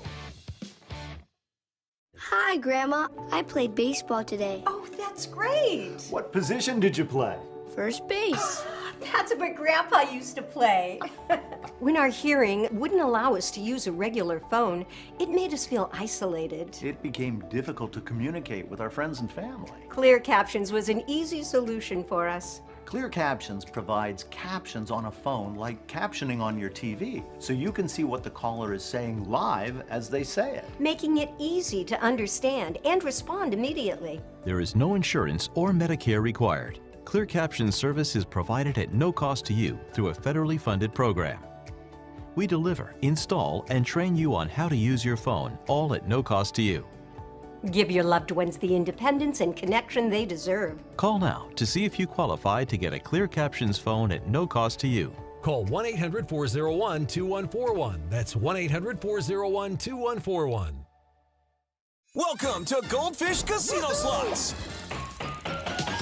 Let's dive deep on the exciting free-to-play mobile slot game. I just love swimming in the Vegas Sea of big wins. Download Goldfish Casino Slots for free and get a 100 million coin bonus. Oh, yeah, dude, that doesn't look good. I know what to do. I'm going to cashnetusa.com. I can apply in minutes, and if approved, I can have the money as soon as the same business day. Go to cashnetusa.com to apply for the money you need. Welcome back to Through the Drama. Chris and Lauren here with a very special guest. Yes, we are joined now by my doctor. Dr. Natalie Crawford is here. I'm so happy you're here. Thank you so much for having me. So She makes house calls. I know, here we go. Yeah, it's a new thing. Literally. I thought of a maybe bad joke, which is that everyone here knows me very intimately. Mm-hmm. So, Dr. Crawford, you work out of Fora Fertility here in Yes. Austin, Texas, also with Dr. Skillern. It's an incredible practice. You also have an amazing Instagram and YouTube channel, and you do such an amazing job of educating people, bringing the clinical information that they need to know medically, and then also the human side of things. And I can't recommend your practice enough. Everybody's been so wonderful. I've now done 3 egg freezing cycles, and we just kind of came off of an emotional moment, but I think we now need you for that informational moment. Can you just explain, in a nutshell, what is egg freezing? Absolutely. And I just want to start by saying thank you so much for having me, but also for sharing your own story and being so vulnerable, because it's going to impact so many people. And this is really the truth of the matter, is that there's so much stigma when it comes to women's bodies and our fertility, and we don't learn about it when we're young. And that puts us at the place right now where we're learning about it at a later place, curious about what we can even do about it. And then we start to feel behind, and it feels very, very overwhelming. So I love that you're bringing this to light and that we can have this conversation today. Egg freezing, in its shortest version, is taking 1 month's group of eggs and trying to get them out of your body so that we can freeze them and save them in the lab for later use. Well, that takes more understanding than that. And so a couple concepts that I think are really important are that women are born with all the eggs they're ever going to have. And I like to think about them as stored inside a vault inside your ovary. So if you imagine you're born, you've got this vault full of eggs. Every single month, a group of those eggs are released from the vault. And now in a normal month when we're cycling, one of these eggs is going to be chosen to ovulate. The rest of them are going to die. And then the next month, you have another group of eggs. So women are constantly losing so many eggs throughout our reproductive life, especially in the years when we're not trying to get pregnant at all. That is the ironic thing. And the way when you just said the eggs die, I mean, it is wild. I think that's the biggest thing that I didn't realize, like you just said, was how much I didn't know. How I then felt so behind and the pressure of it. What do you think is the biggest misconception people have about egg freezing? One misconception that I hear all the time is that people don't realize you have these different groups of eggs. So I'll say there's two big misconceptions. One is that you're just going to do one cycle, you're going to get tons of eggs, and then that's going to be it. You've done 3. And what we've learned is that as we get older, our vault gets emptier and we have fewer eggs available to us every month. And so in addition to having less to work with, our eggs start to get more genetically abnormal as we age because they've been inside our body, absorbing the wear and tear of our life over time. So we often have to do more than one round. But that brings up the second point is that egg freezing, we're not tapping into the vault. So it's not going to harm your future fertility. We're not stealing eggs that you may need later. You're not going to go into menopause earlier. We're just taking eggs that were going to die that month, and we're encouraging them to grow and take them out of your body. That way they have a chance or an opportunity for you in the future if you want them. Like most men, I couldn't have been more naive about this entire situation. And what really struck me was what you just mentioned, the numbers. Yeah. I thought, okay, you're going to freeze your eggs. Everybody's going to have the same amount of numbers. You get 20, 30, 40, 50. I don't know how many eggs.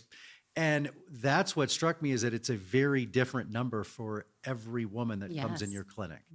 Yeah, each person has their own what we call ovarian reserve. And this is the amount of eggs you have remaining, which dictates how many you have each month. And this is setting the expectation for how many eggs we can get, how many cycles you may need, but also the medications you may have to use to get those eggs to grow, because it's a little bit easier said than done to get every egg to grow. Our body doesn't want to have 10 babies at one time. So you have checks and balances that prevent having 10 eggs grow to maturity. So we have to use hormones, which Lauren is now very familiar with. And Chris is because of the arguments we've had. Not rational arguments, just arguments driven by those hormones. And I'll let you know, Doctor, I am over. I have not won any of them. So I'm just going to give it in the layman's terms because you just gave it so beautifully in a way that is medically sound. When I have now told my friends about this, because I have a lot of friends who have done this, and then a couple who I am now encouraging to do this because we're all 37 years old. And I tell them, listen, here's what happens. You need about a month of your life. And actually in those first 2 weeks, I would say you can travel. Like for about 2 weeks, you're giving yourself at first 1 shot a day, then 3 shots a day. And then that 3rd week, you got to be around because you need to go get an ultrasound a few times very quickly with your doctor. And then that final week, you have to get an ultrasound almost every day, and then you're going to do the retrieval. So I tell everybody, it's about a month of your life. You do have to get the shots. You will be a little hormonally volatile. You will have some night sweats. But ultimately, like the procedure itself is very chill, very quick. And I didn't really have any negative side effects. Am I the outlier or the norm? You know, you are the norm. I will say, though, that your side effects and your experience will differ based on how many eggs you get. So somebody who might be doing egg freezing maybe when they're younger, and if they do have 20 or 30 eggs, they might have many more severe symptoms. They might get really, really bloated. The emotional peaks and lows may really feel extreme, and the recovery might be a little bit longer. But for most of us, if we're 35 and older, which is when the most women are actually considering freezing their eggs, you're not going to have huge impact from the process, minus the fact that you've got to come see us in the morning. And that day of the egg retrieval, you have to be available to us and you undergo anesthesia. But really, you'll feel kind of the extremes of your period is what I usually say. Some of the extremes of estrogen and progesterone, like really bad PMS. but it really should not impact your life. You can still host a morning show and do all can kinds of things. You can launch a morning show, which is what we did while she's been getting up, going to the doctor, coming in, and doing this show. Talk fine. about through the drama. One of the things that really struck me that I just learned while we were prepping for this interview, we're really in the infancy of all this. We're just a little over a decade into freezing eggs. I just assume this has been going on for decades and decades, but 12 years, is that right? That is right. And I think it brings up a really good point. So IVF is still itself pretty new. It's only been around for a little over 40 years, and then egg freezing for about 12 years off of experimental purposes. A lot of people will say, well, egg freezing is just so trendy, or, oh, I had this person who had a really bad experience with it.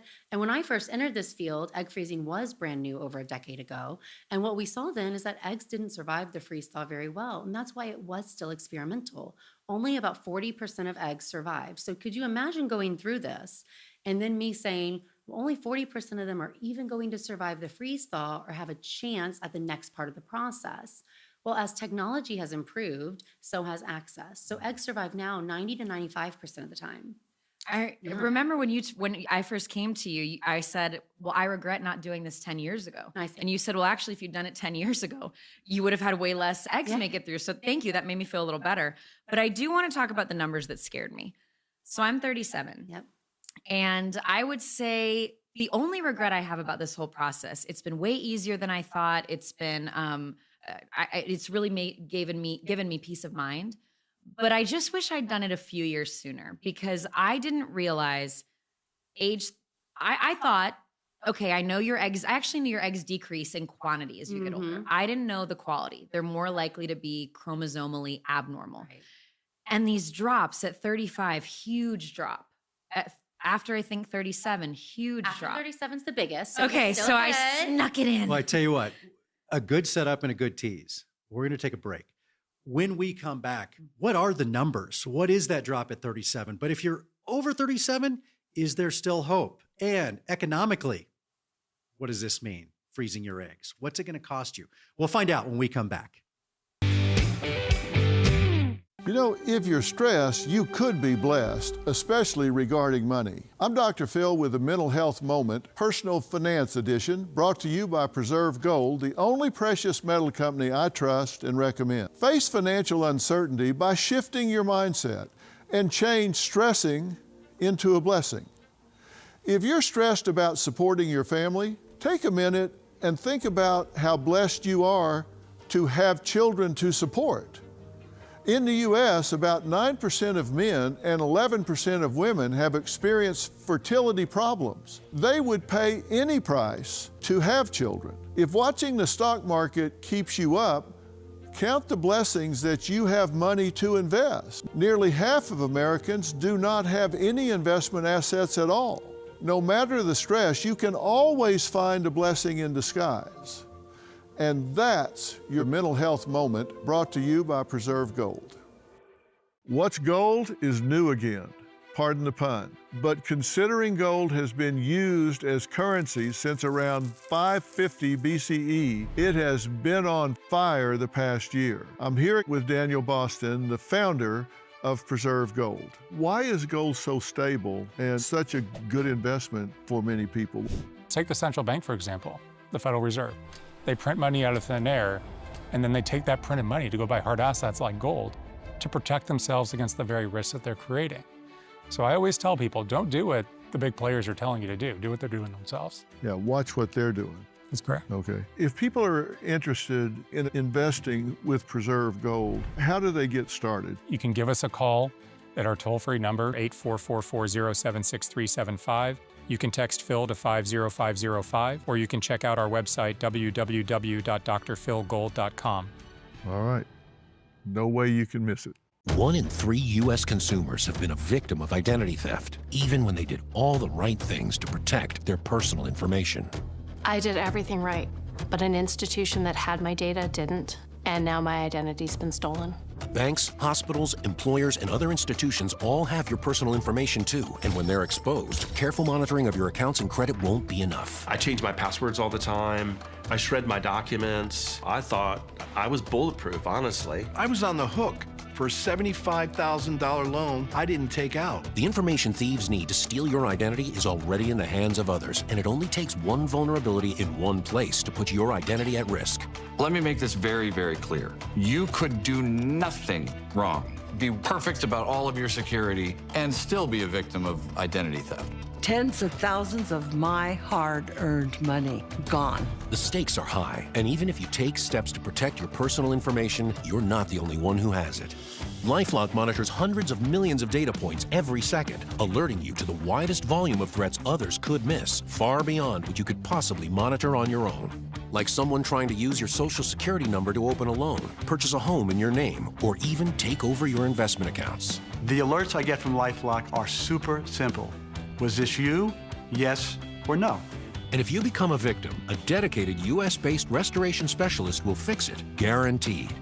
All LifeLock members are backed by the LifeLock $1 Million Protection Package, including reimbursement for stolen funds. There was a letter from LifeLock with a check for over $81,000. They made me whole. Call now or go online and use promo code 35SAVE to save 35% off an annual plan for your first year. All plans include a 60-day money-back guarantee. Call 800-293-6019 or visit lifelock.com/35SAVE to save 35% on your first year. Enroll now.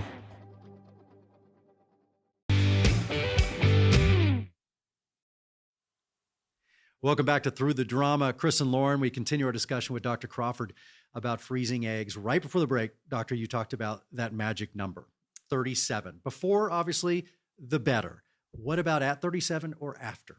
Yeah, let's talk about numbers really quickly, because I think to Lauren's point earlier, two things are happening as we get older. We have a decrease in our egg number and a decrease in our egg quality, which really means genetic normalcy.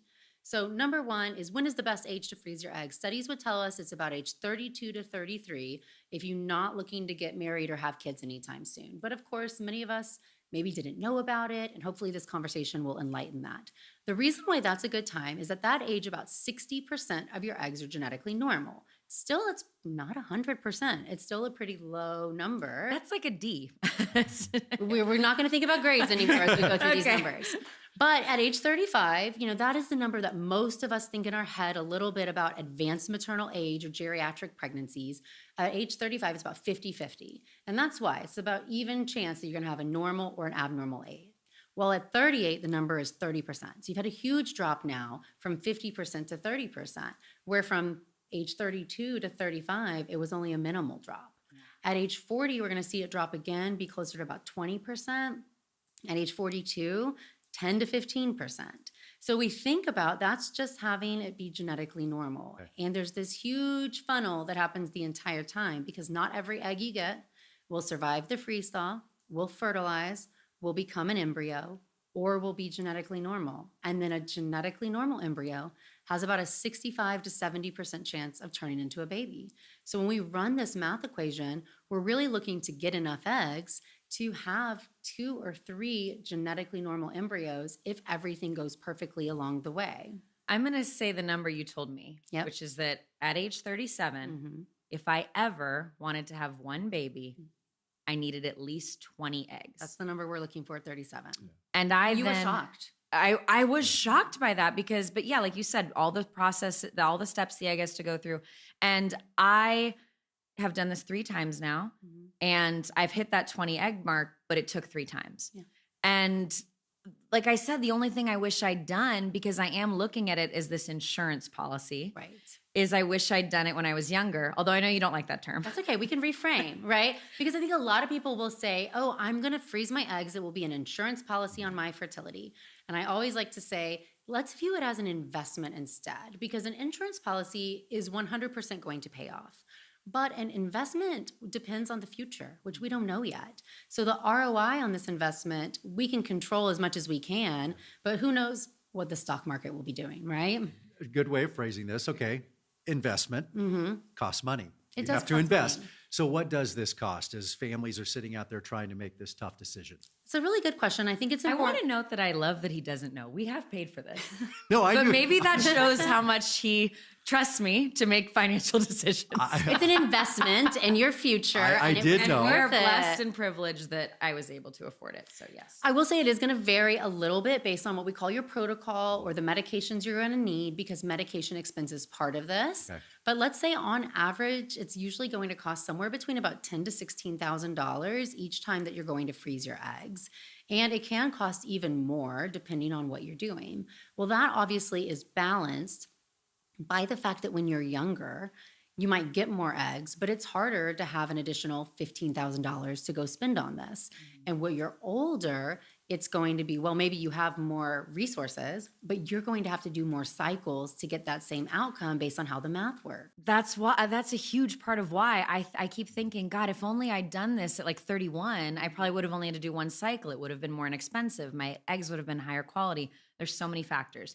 If someone was looking at this for their future, say they're 25, would you tell them freeze your eggs? Lauren, I always say the moment to consider freezing your eggs is the moment you ask the question, because you should at least get an evaluation at that moment. There are very young women who are running out of eggs at an earlier time frame, and they don't have any signs, they have no idea. And for them, 25 might be the only opportunity they have. So if you're in a position to say, having kids is a life goal, I really want to consider this, should I do it? Oh, but I'm 25, I'm so young. Well, we don't actually know that's the case. I've had girls in their teenage years, their early 20s, run out of eggs prematurely. Wow. Well, Dr. Crawford, we have so much more to get to, including a question posed by 60 Minutes. Will people in the future have sex to have babies or just do egg freezing? We're going to get into that, plus fertility, IVF, and more on tomorrow's episode. Thank you guys for watching. We have a lot more drama to get through. We'll see you next time. To have options when they get out, the recidivism rate has shown to drop as much as 43% if you can get them into a literacy program, so when they get out, they have options. They're much less likely to reoffend. So there are things we can do while they're in there.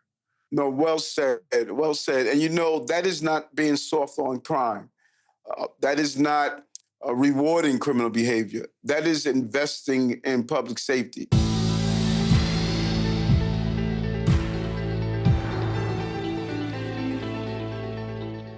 Where have we been? What have we been doing? There's been a lot of drama, but in a good way. And now we are bringing that drama to you. With our new show, Through the Drama with Chris and Lauren. That's a big question mark for me. Not a great look. That's petty. In all seriousness, no. That's a no. Women statistically need to get out more words in a day than men do. We got a lot of drama to get through. Through the Drama with Chris and Lauren. Weekdays at 12:30 on Dr. Phil's Merit TV. What if the very next time you start your car, your check engine light starts blinking? It's not a matter of if your car will break down. It's a matter of when. And those big repair costs are coming out of your pocket. As a certified mechanic, I know that when your manufacturer's warranty ends, expensive repairs are likely to begin.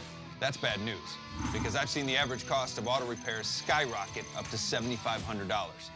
That's why I recommend Ox Car Care. When you have a plan from Ox Car Care, you don't have to worry, because they'll pay for the repair, not you. Call the number on your screen right now for a free instant quote from Ox Car Care. Ox saved me so much money. They covered my $7,200 engine repair. You have auto insurance that covers auto accidents, but it doesn't cover inevitable expensive breakdowns. That's why I tell my customers, you need Ox Car Care. Call Ox Car Care now to get protected. Then when your vehicle breaks down, simply take it to your mechanic. Ox will pay them directly, so there's no waiting for a check in the mail or complicated paperwork.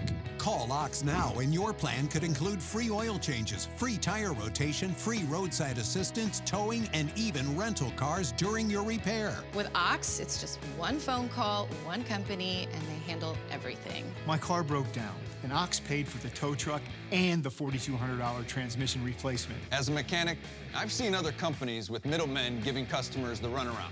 But Ox Car Care are the administrators of their own plans, and they will be there for you. Ox Car Care is A+ rated with the U.S.-based staff. They've helped thousands of people save money. Call now and get a free quote. There's no obligation to see how low your monthly payments can be. I've seen firsthand how Ox Car Care operates, and that's why I recommend them to my customers. The sooner you call, the sooner you're covered. Call 1-800-946-5040. That's 1-800-946-5040.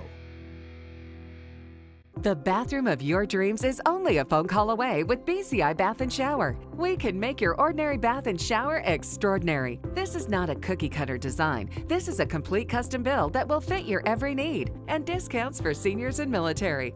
NetCredit is here to say yes, even when other lenders won't. Apply online in minutes and get funds deposited the next business day or sooner. NetCredit. Credit to the people.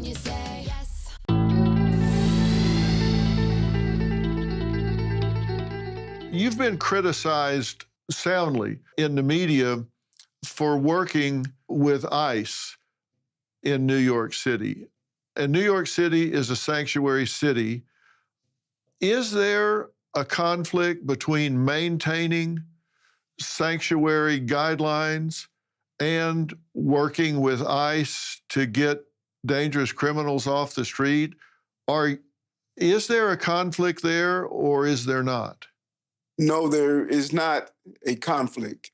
And what we must do, we must stop identifying ICE and HSI as criminal organizations. They're not. They're law enforcement organizations.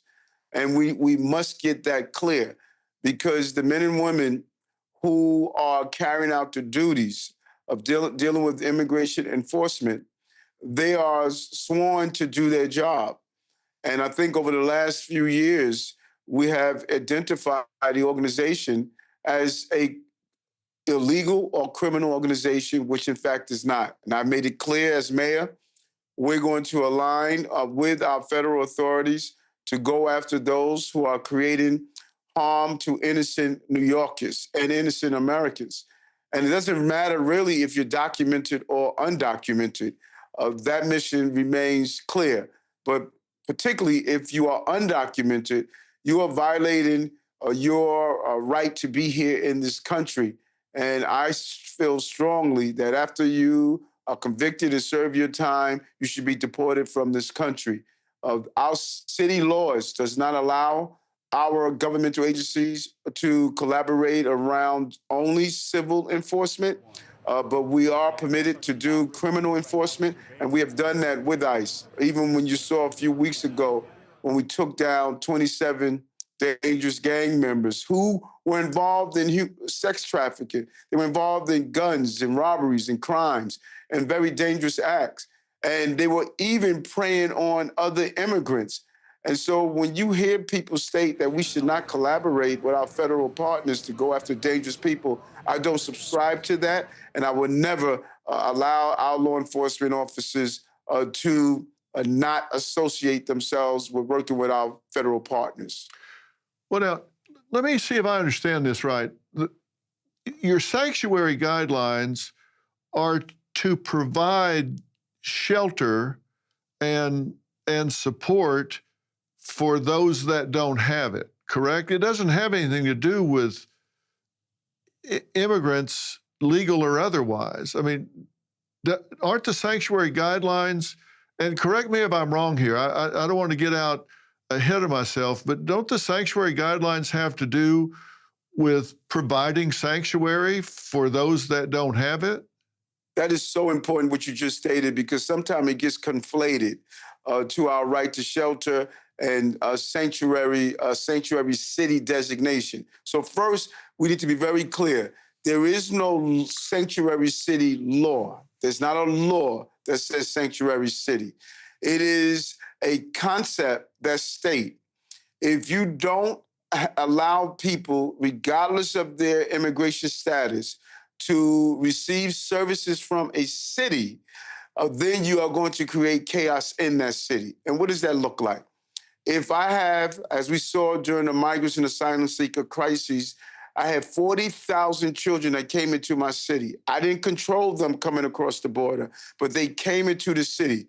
If I did not put those children in school, which is the safest place for a child, then those children can be exposed to sex trafficking, abuse, and all other forms of issues, and deal with real literacy issues. As you stated, that lack of literacy leads to criminality. Second, if I didn't tell people if you are a victim of a crime, you should feel comfortable going to the police, then those people who are undocumented would feel uncomfortable to go into the police, and they would be preyed upon. Or if I didn't provide some form of housing until you could get on your footing, then I'm going to have people sleeping on my streets, as you see in some other cities, creating a chaotic environment. So the concept that you should use city services to stabilize your life is what my interpretation of saying that no matter who you are, documented or undocumented, when you buy that loaf of bread, you pay taxes with that loaf of bread, so you should be able to utilize the basic services. But it does not give anyone the authority that if they commit a crime or do something harmful, that we should not collaborate with ICE or HSI or federal authorities to address the criminality that they did. If a citizen is victimized with a crime, a violent crime, if I'm a citizen, it doesn't make any difference to me whether were born 2 blocks down the street or they were born in El Salvador. I don't give a damn where they were born. If they're a violent criminal, I want them out of my community. And it seems to me if the edict goes out that you police officers are not to cooperate if they're from a foreign country and they victimize me, they mug me, they rape my wife or sister or something like that, I can't help arrest and incarcerate them because they're not a U.S. citizen. That seems absolutely absurd to me.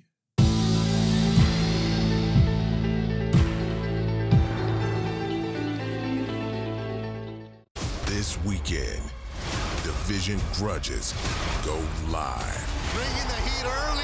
Friday, it's a Southeast Division battle as the Nashville Smash go toe-to-toe against the Miami Assassins. Oh, wow! And Saturday, the Phoenix Fury throws down with the Western Division rival, the LA Elite. You hear the crowd going, let's go! Nashville, Miami, tomorrow at 9. Phoenix, LA, Saturday at 9 on Merit TV. Are you sitting at home living in pain? Maybe it's in your hands, maybe your back or your hips. The good news is you don't need to live in pain. Why? Because there is Omega XL, a one-of-a-kind, natural, powerful joint relief supplement created from the green lip mussels of New Zealand. Drug-free, non-habit forming. It's small, easy to swallow, and it's backed by more than 40 years of clinical research. If you're experiencing daily aches and pains due to aging and overuse, try Omega XL. Just ask anybody who uses it. The results are undeniable. I had a lot of joint pain, and that slowed me down. I had considerable pain in my back. Really felt the pain. I mean, in my ankles and in my heels. I'm telling you about something that's gonna change your life. It has revived me. This works. I'm not a prisoner anymore to my pain. As I was getting older, my joints started to feel that wear and tear. But then I tried Omega XL, and it changed my life. Today I'm here at my ranch exercising some of my polo ponies. So as you get older, it gets tougher. I was starting to suffer some of that business, and then I ran into somebody who said, look, you should try Omega XL. And look what it's done. I feel better than I felt in the last 30 years. And Omega XL gave me the ability to get back in the saddle. It works great. If you're in pain, I want you to know that there is real hope out there. I'm living proof. See the difference it can make in your life, just like it did in mine. Buy 1 bottle of Omega XL and get 1 free. Plus, you'll also receive a bottle of Vitamin XL D3 absolutely free. Buy 1, get 2 free. 2 bottles of Omega XL plus Vitamin XL D3, a value of more than $85. Call today and you pay only $39.95. Plus, it's backed by our 60-day money-back guarantee.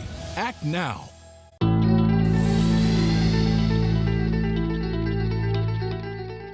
If the edict goes out that you police officers are not to cooperate if they're from a foreign country and they victimize me, they mug me, they rape my wife or or sister or something like that, I can't help arrest and incarcerate them because they're not a U.S. citizen.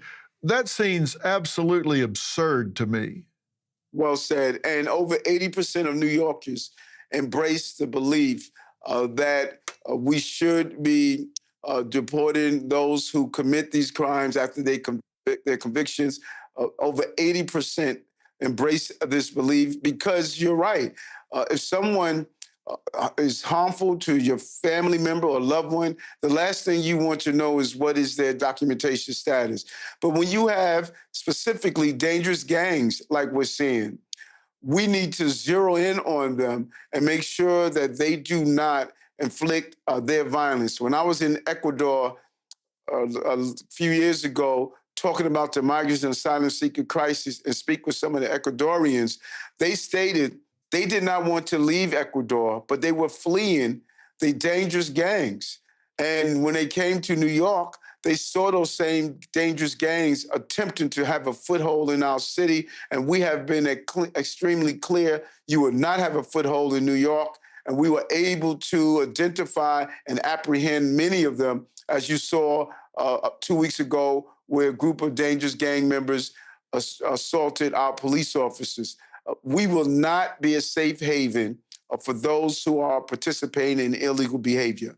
Those attacks that you're talking about, there were juveniles in there, and the arrest records for some of these people were 4, 5, 6, 7 times that these gang members had been arrested, and they're out attacking police officers on the corner down on Broadway, and they round them up and get every one of them arrested. And I was told by some members of the police department that the very next day they were back on the corner of 42nd Street. It's unbelievable when you think about it. And one of the leaders was a 12-year-old gang member. He was the leader of the group calling the shots. And we have many lax laws in this city, particularly when it comes down to violent juveniles. There was something that was passed in the state called Raise the Age, and it is allowing those dangerous juveniles to be really part of the revolving door system. And we need to zero in, particularly the recidivists. When you deal with the recidivism, you start to make a major impact in public safety, and the failure to do so will send the wrong message that criminal behavior is acceptable, and it comes with a level of punity that you can keep doing it over and over again. That is what we must stop, and that is what our lawmakers must put in place. We're doing our jobs as our police department, but the other parts of the criminal justice system must catch up and do their job.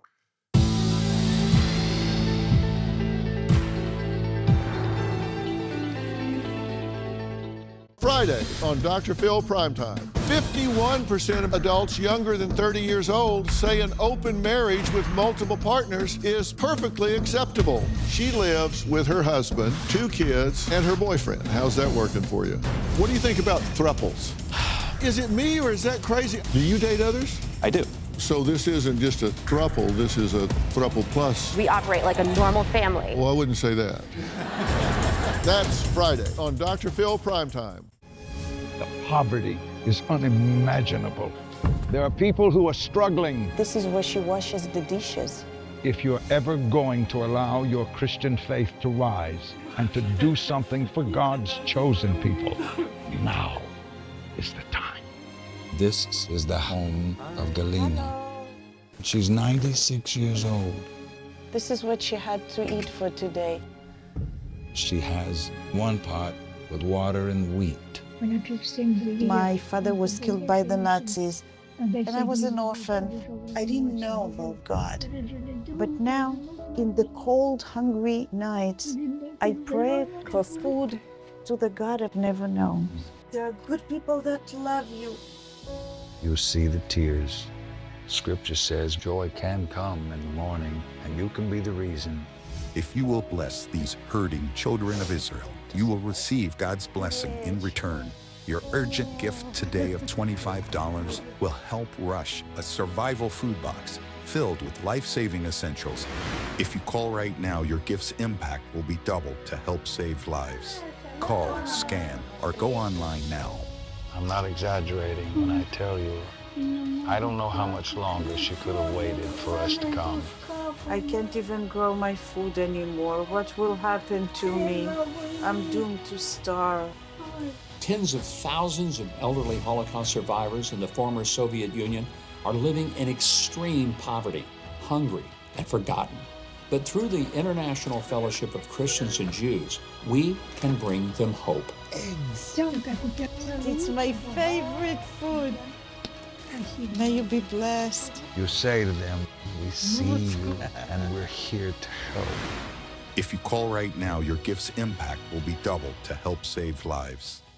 Are you or a loved one between the ages of 50 to 80 years old? If you are younger than 80 years old, do you receive Social Security, disability, or Medicare? If you answered yes, you may qualify for $30,000 in funeral insurance for only pennies a day. The average funeral costs around $11,000, and Social Security only pays $255, leaving your loved ones to pay the balance. If you answered yes, you may qualify for $30,000 in funeral insurance for pennies a day. The average funeral costs over $11,000, and Social Security only pays $255, leaving your loved ones to pay the balance. Your rates will never increase. Your benefits will never decrease, and there's no medical exam, even if you have a pre-existing disease or illness.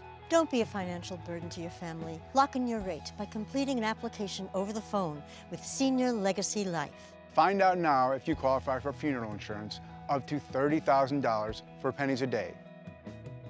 Call 1-800-300-9115. That's 1-800-300-9115. 1-800-300-9115. The average funeral costs around $11,000, and Social Security only pays $255, leaving your loved ones to pay the balance. Call now to see if you qualify for $30,000 in funeral expense coverage from Senior Legacy Life. Your rate will never increase, your benefits will never decrease, and there is no medical exam, even if you have a pre-existing disease or illness. Don't be a financial burden to your family. Lock in your rate by completing an application over the phone right now. Will you qualify for funeral insurance up to $30,000 for only pennies a day? Find out by calling Senior Legacy Life. Call 1-800-300-9115. That's 1-800-300-9115. 1-800-300-9115.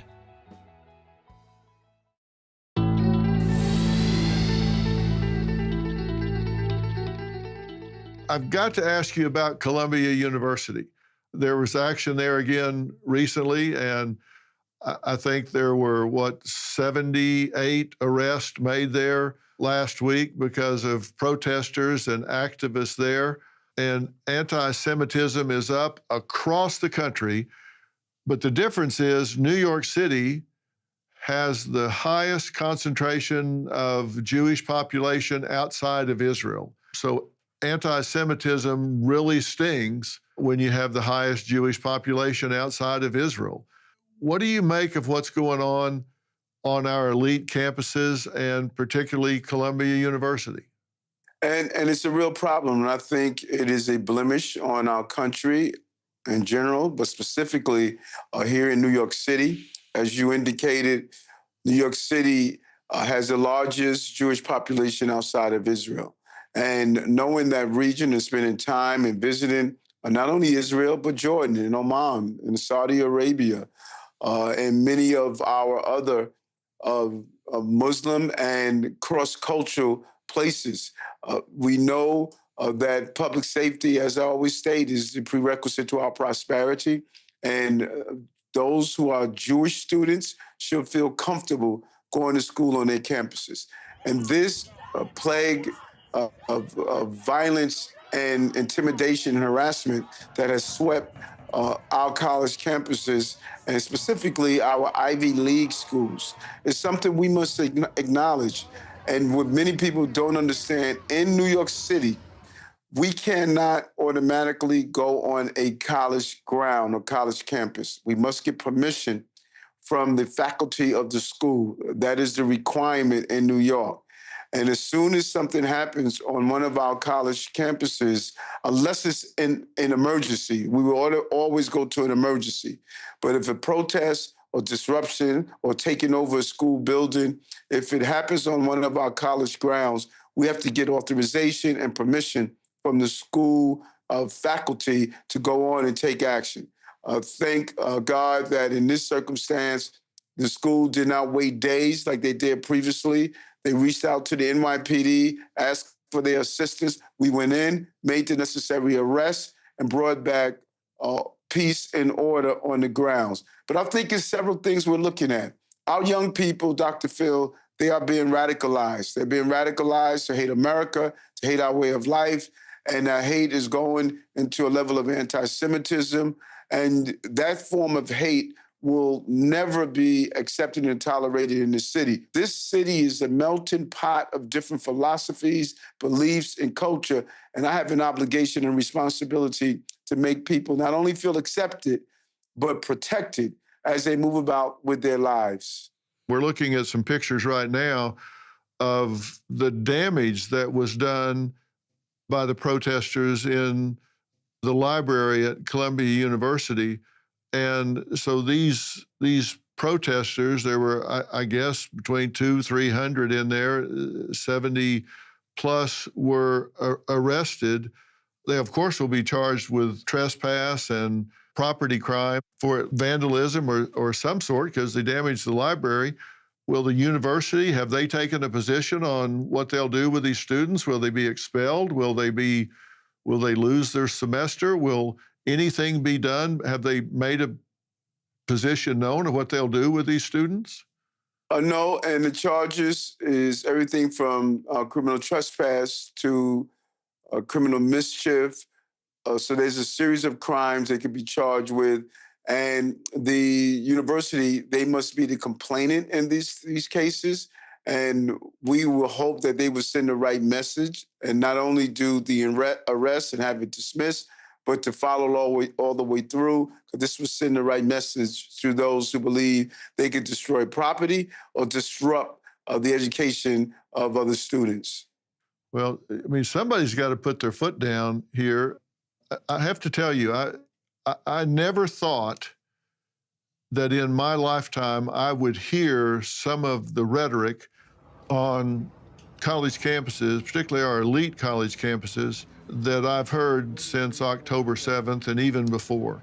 I never thought I would hear this on our college campuses, this anti-Semitic rhetoric. And I don't really know how to explain it, but it's not our finest hour. I just have to say it's not our finest hour. And I guess one of the ways I explain it is I think maybe these young people just are not critical thinkers, and I think maybe they've just defined this as oppressed and oppressors, and they paint the Jews as oppressors in Israel and the Palestinians and Hamas as the oppressed, and somehow or another they've justified it in that way. I don't know, but I'm very troubled by it, and I've made that very clear. So I'm glad to see that in this case the acting president reached out to the NYPD and cleared it quickly,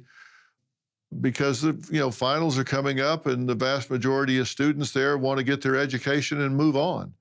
Well said. And I hope that happens. And particularly when you think of the actions that we saw that took place on October 7th with Hamas. And when I hear people attempt to rationalize and become philosophical over this conversation and try to find understanding of Hamas must be destroyed and every hostage must be returned home. And that level of clarity says a lot. It is a terrorist organization that not only preys on innocent Jews, but it also preys on innocent people from Palestine. You actually spoke about October 7th right after it occurred. It will go down in the history as one of the most draconian, disgusting acts you can ever witness.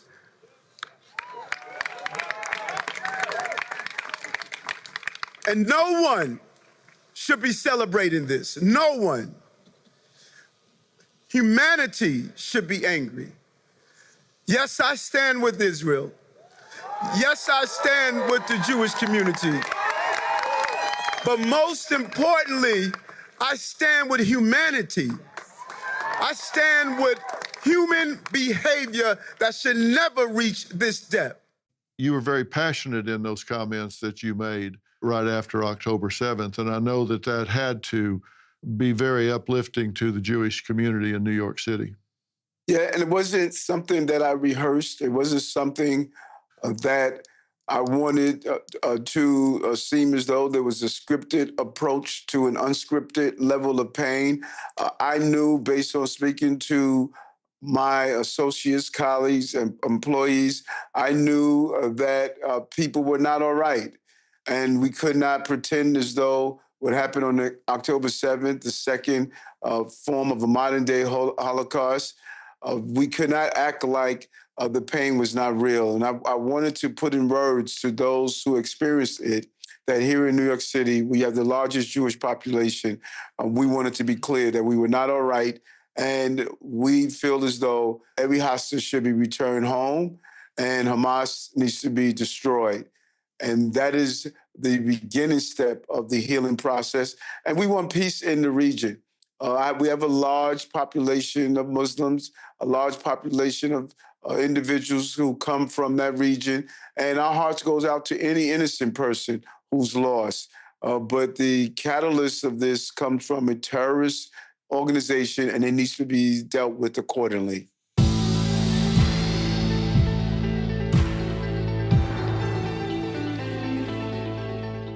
Weekdays at 8 a.m. Eastern. All right, let's go. Get your day going with Steve. Everybody in a good mood today? He rules. Steve Harvey for president. And nobody throws it down like Steve. That's how you do it, baby. Make me the best talk show in the world, which I am. When you're having this much fun, it's Harvey working. Oh, you just went straight up there, didn't you?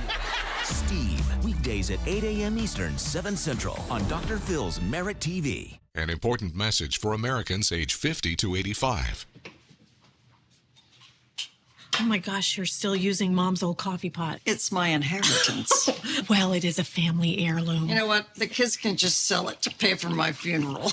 It's a good thing you have life insurance. Life insurance with our family history. Don't you know about Colonial Penn? It's guaranteed acceptance, whole life insurance with no medical questions asked. I'm on a fixed income. Who isn't? You have it?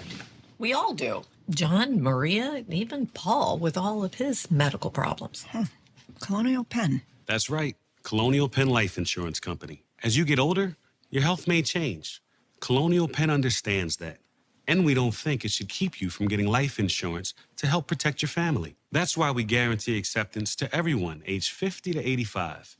No health questions, no medical exam. Applying is easy. And you have your choice of options starting at $9.95 a month, a few dollars a week, 35 cents a day. And your price will never go up. A lifetime rate lock guarantees it. This protection can last a lifetime, too. Some insurance policies end once you reach a certain age. Not this one. Pay your bill, and it's yours to keep for as long as you'd like. How did you apply? Called for information, got an application, filled it out, sent it back. It took a few minutes. And look at this. They sent me this free beneficiary planner just for calling. I filled in all my important information and final wishes. Now my kids will have everything they need in one place. Ready to learn more? Call for free information and your free gift. There's no obligation. Every policy we issue comes with a 30-day money-back guarantee. You have nothing to lose. Why wait?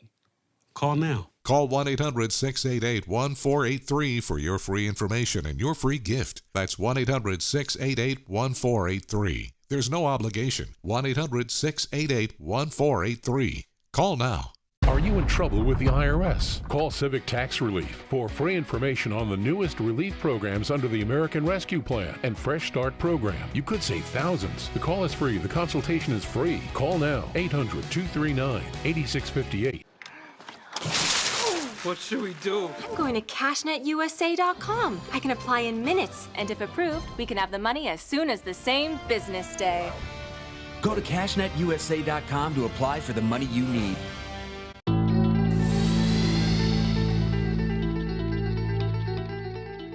You made a trip to Washington, D.C. and sat down with President Trump, and I know you have a good relationship with him. How was the visit? Well, it was multifaceted. The first thing I wanted to do, that was the first time I had an opportunity to sit down face to face with the president. One of the first things I wanted to do was to thank him. While on the campaign trail, he talked about the unfair treatment that I received. And I did not know the president, Dr. Phil. I want to be clear on that. Prior to his campaigning, I don't believe we've ever met, probably just in passing to say hello. He was a known developer here in the city.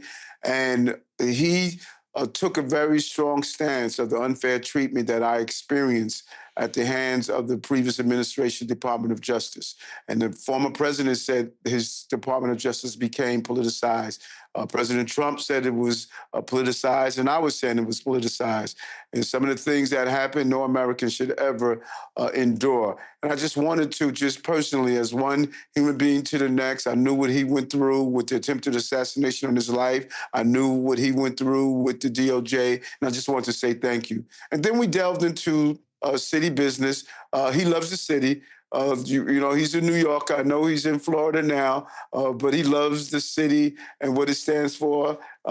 His family is still here, still part of it. His son attends college here. And so you have to love the city. You know, when you hear something bad happen in the city, you have to love it. And I talked about just some of the good things that we could do in the city.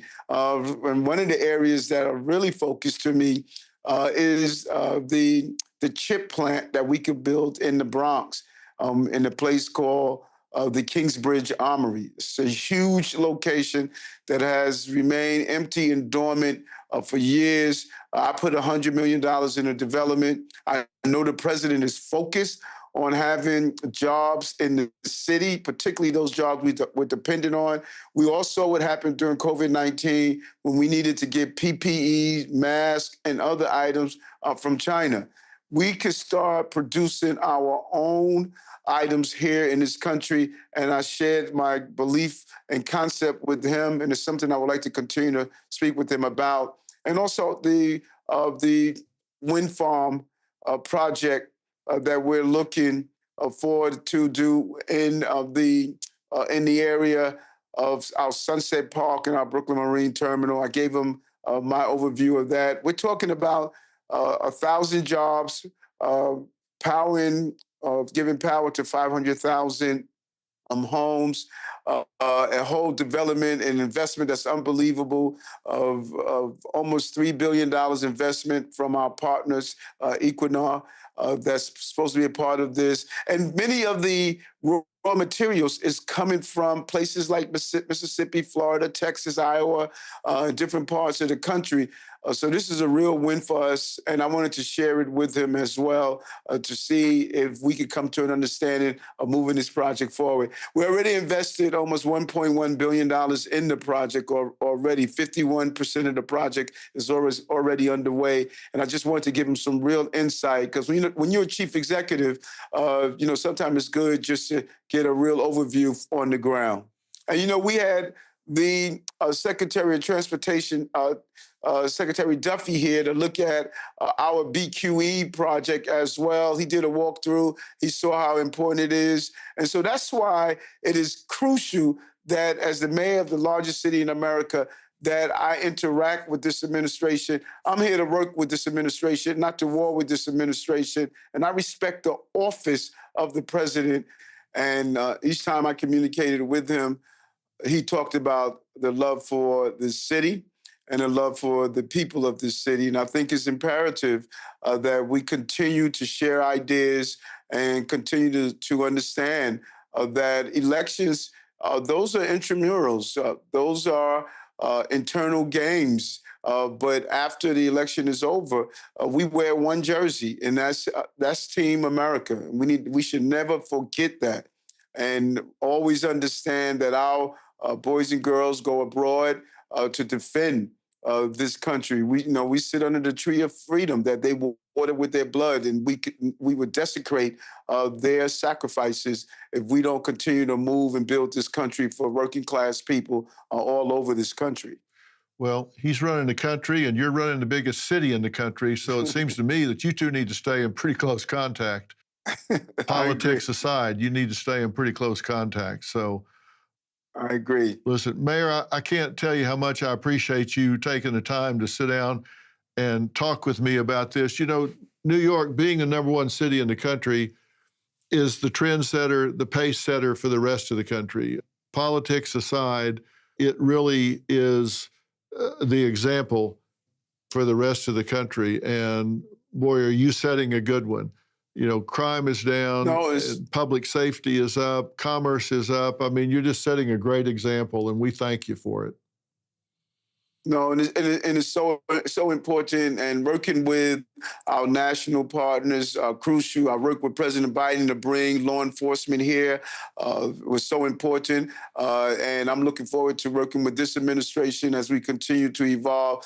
This city has returned, as I stated, more jobs in the city's history. When you look at it, crime is down, employment is up.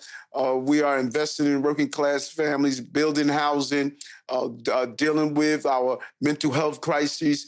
It's a very unique place to be the mayor of the greatest city on the globe, I like to call it. And we're going to continue to do what's best for this city. When you spent 22 years wearing a bulletproof vest, protecting children and families, you have a different love affair with the city, and that's the love affair I brought into City Hall, and I'm going to continue to fight for working class New Yorkers. Well, I know that you will, and I hope you'll keep a running dialogue with us here at Merit TV, because we have a love affair with New York as well, and you're doing a great job up there, and we thank you for it. Thank you so much. If there was ever a moment when there was some good merit to have Merit TV, right now your common sense approach is needed more than ever.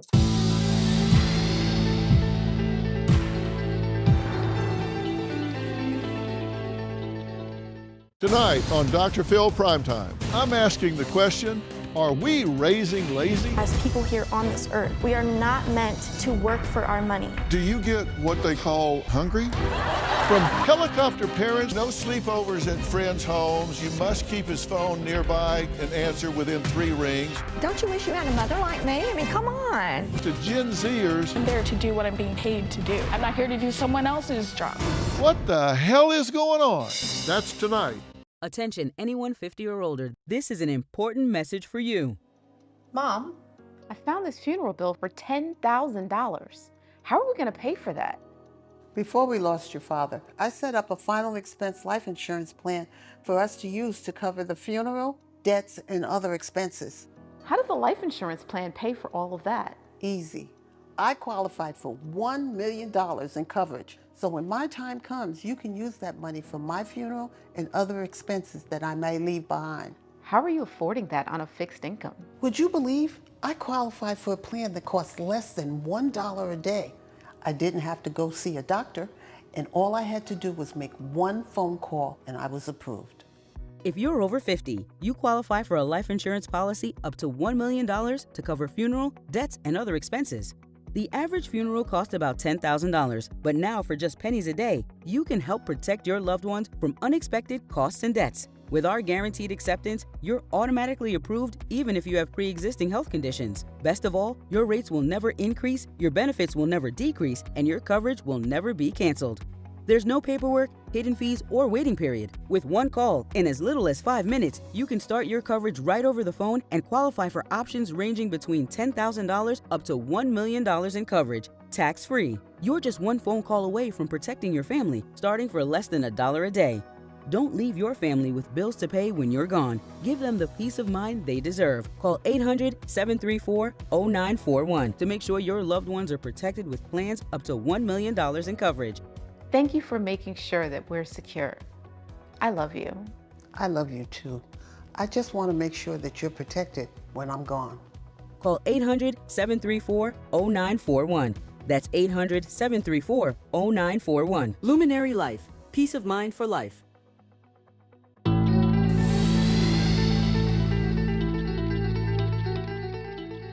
I really want to thank New York City Mayor Eric Adams for joining me today. From public safety to economic recovery, energy independence to job creation, it's clear this city is not just bouncing back, it's leading the way.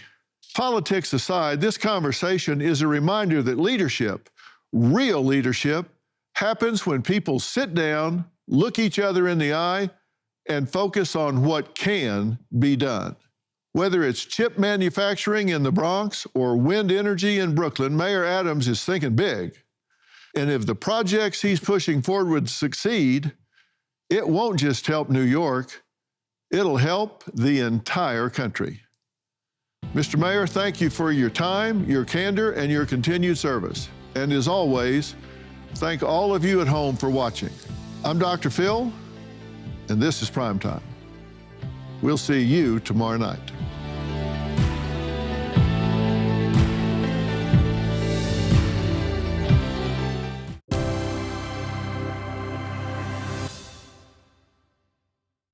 Today on Dr. Phil. 15 years ago, John's wife abducted their 3 children. I'm gonna do everything humanly possible to find my kids. Now, the kids were found alive and in London. The search is over. She's lied to them for 15 years. I knew they were brainwashed. But the battle has just begun. You're gonna be shocked to find out what happened when we ask Eileen and the kids to be on the show. This is gonna be a changing day in your life. Have a good show, everybody. Here we go. If it matters to you, that's what I want to talk about. Are we ready in the booth? Let's do it.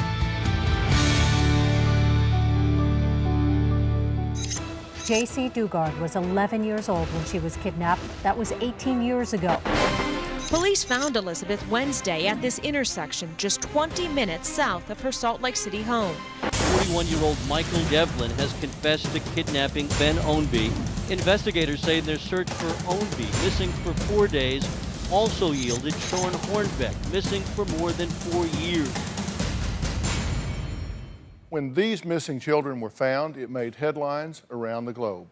But more often than not, it's a parent that kidnaps a child, leaving another parent in a desperate search.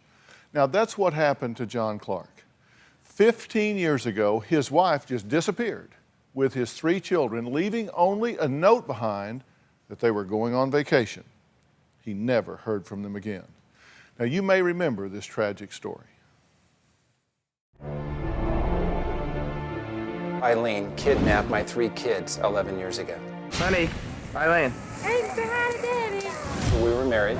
We had 3 kids together, Chandler, Hayden, and Rebecca. The last time I saw my kids was on February 10th of 1995. It was early in the morning. The kids were around the breakfast table. I kissed my 3 kids on the head, and I went to work. Bye, honey. I came home that evening, and she was gone. I had no idea where she was. It's like she dropped off the planet, totally disappeared. 2 years later, I got a divorce by default. I got remarried in 1998 to Jeanette. John has never given up hope. His prayer on a daily basis is that he be connected with his children again. When the kids left, they were 7, 5, and 2. I wonder where they are, how they're getting along. Are they safe? My greatest fear is I'll never see my kids again. I don't want to leave this earth without having the opportunity to see them again. Bye. Bye.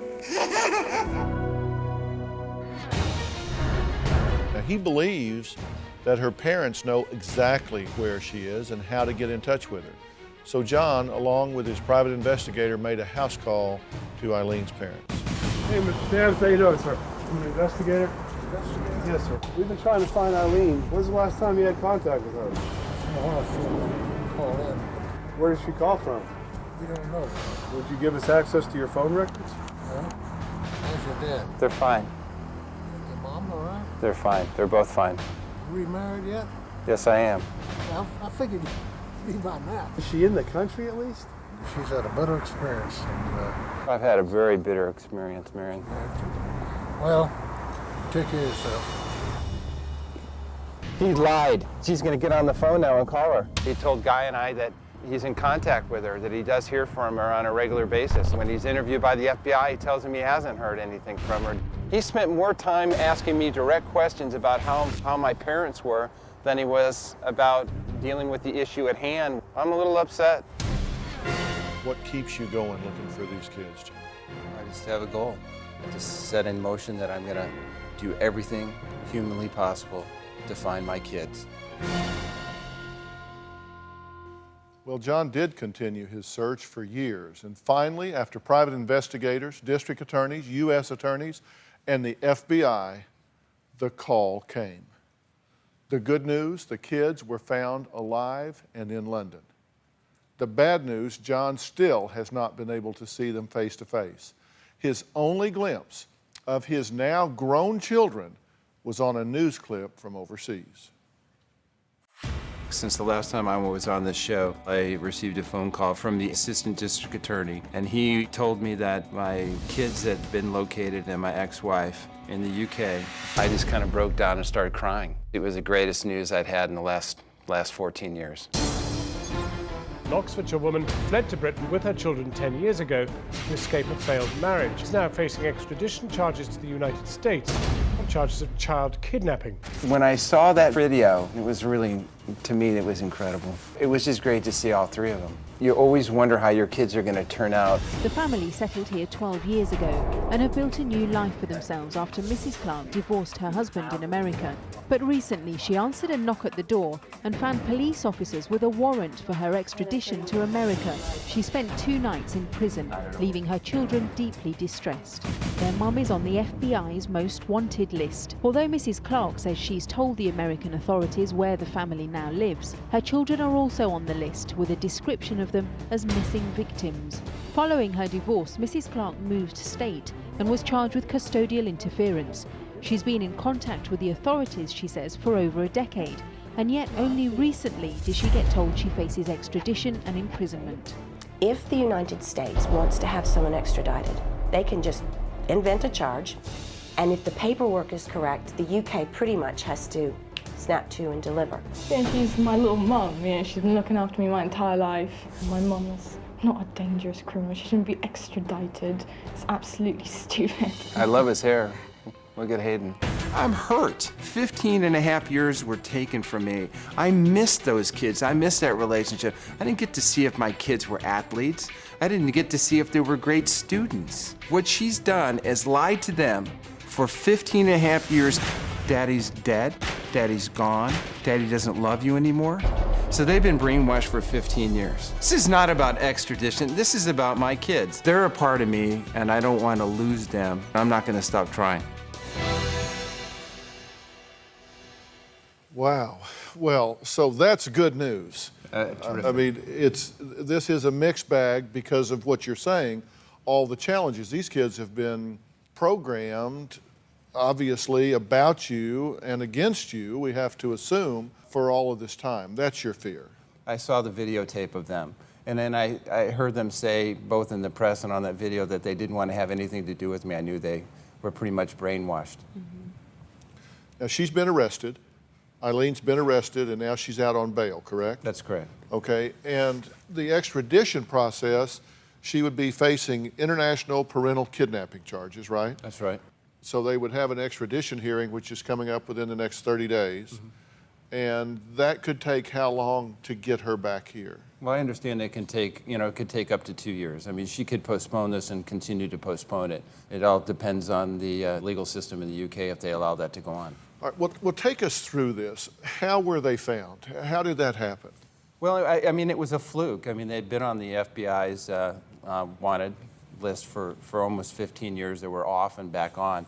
But we really, during the last 15 years, never got any leads. I mean, not any solid leads. What was told to me by the FBI, the special agent in charge, is that my middle son, Hayden, was in a UK hospital having some problems with his heart, that he made an offhanded comment to a patient that was in the room with him, that he was really basically trying to cheer him up, saying, life isn't that bad, you could be wanted by the FBI. And he made an offhanded comment like that to his bedmate. And I believe at the same time, a nurse overheard that conversation. So you got a phone call, that she called, turned him in, found out it was the case, then you got a phone call. How was he when he got the phone call, Janelle? He was actually, when he called me, he was on a ladder about 25 feet in the air. Yeah. And he goes, "You're never going to believe what happened." He was at work. And he goes, "You're never gonna believe what happened." I go out and I go, he said, "They found him." I go, "No way, no way." And he goes, "They found him, they found him." And then all I can hear, I was just kind of broke down. all I could hear was him sobbing. And I said, "Yeah, I can't wait to see you." And so he finished up what he did. He came back and he cried a lot that day. Cried a lot. What went through your mind and heart when you found out that they were alive, they were well, and they had been found? I slept really well that night. It was kind of, I felt like I was getting closer to the end of the journey. I stayed with this so long. I fought so hard. I have a lot of people to thank that have helped me over the years. They stayed with me, but I never stopped fighting for this. I never stopped looking. And when one roadblock would present itself, I just wanted to overcome it and go on to the next one. So this is incredible. Were you surprised how much the boys look like you? Oh, I mean, we have some stills for comparison. Let's look at these. Oh, this is Chandler. Okay. They're both stunning. Yeah. And then this is Hayden. Yeah. And I mean, that's just amazing. I mean, they look like carbon copies. It's incredible. Well, you know, we've got to take a break. When we come back, we're going to talk about why did Eileen take these kids? I mean, we're going to take a close look at the notes that Eileen left for John right before she disappeared. Plus, you're going to be shocked to find out what happened when we ask Eileen and the kids to be on the show. We'll be right back.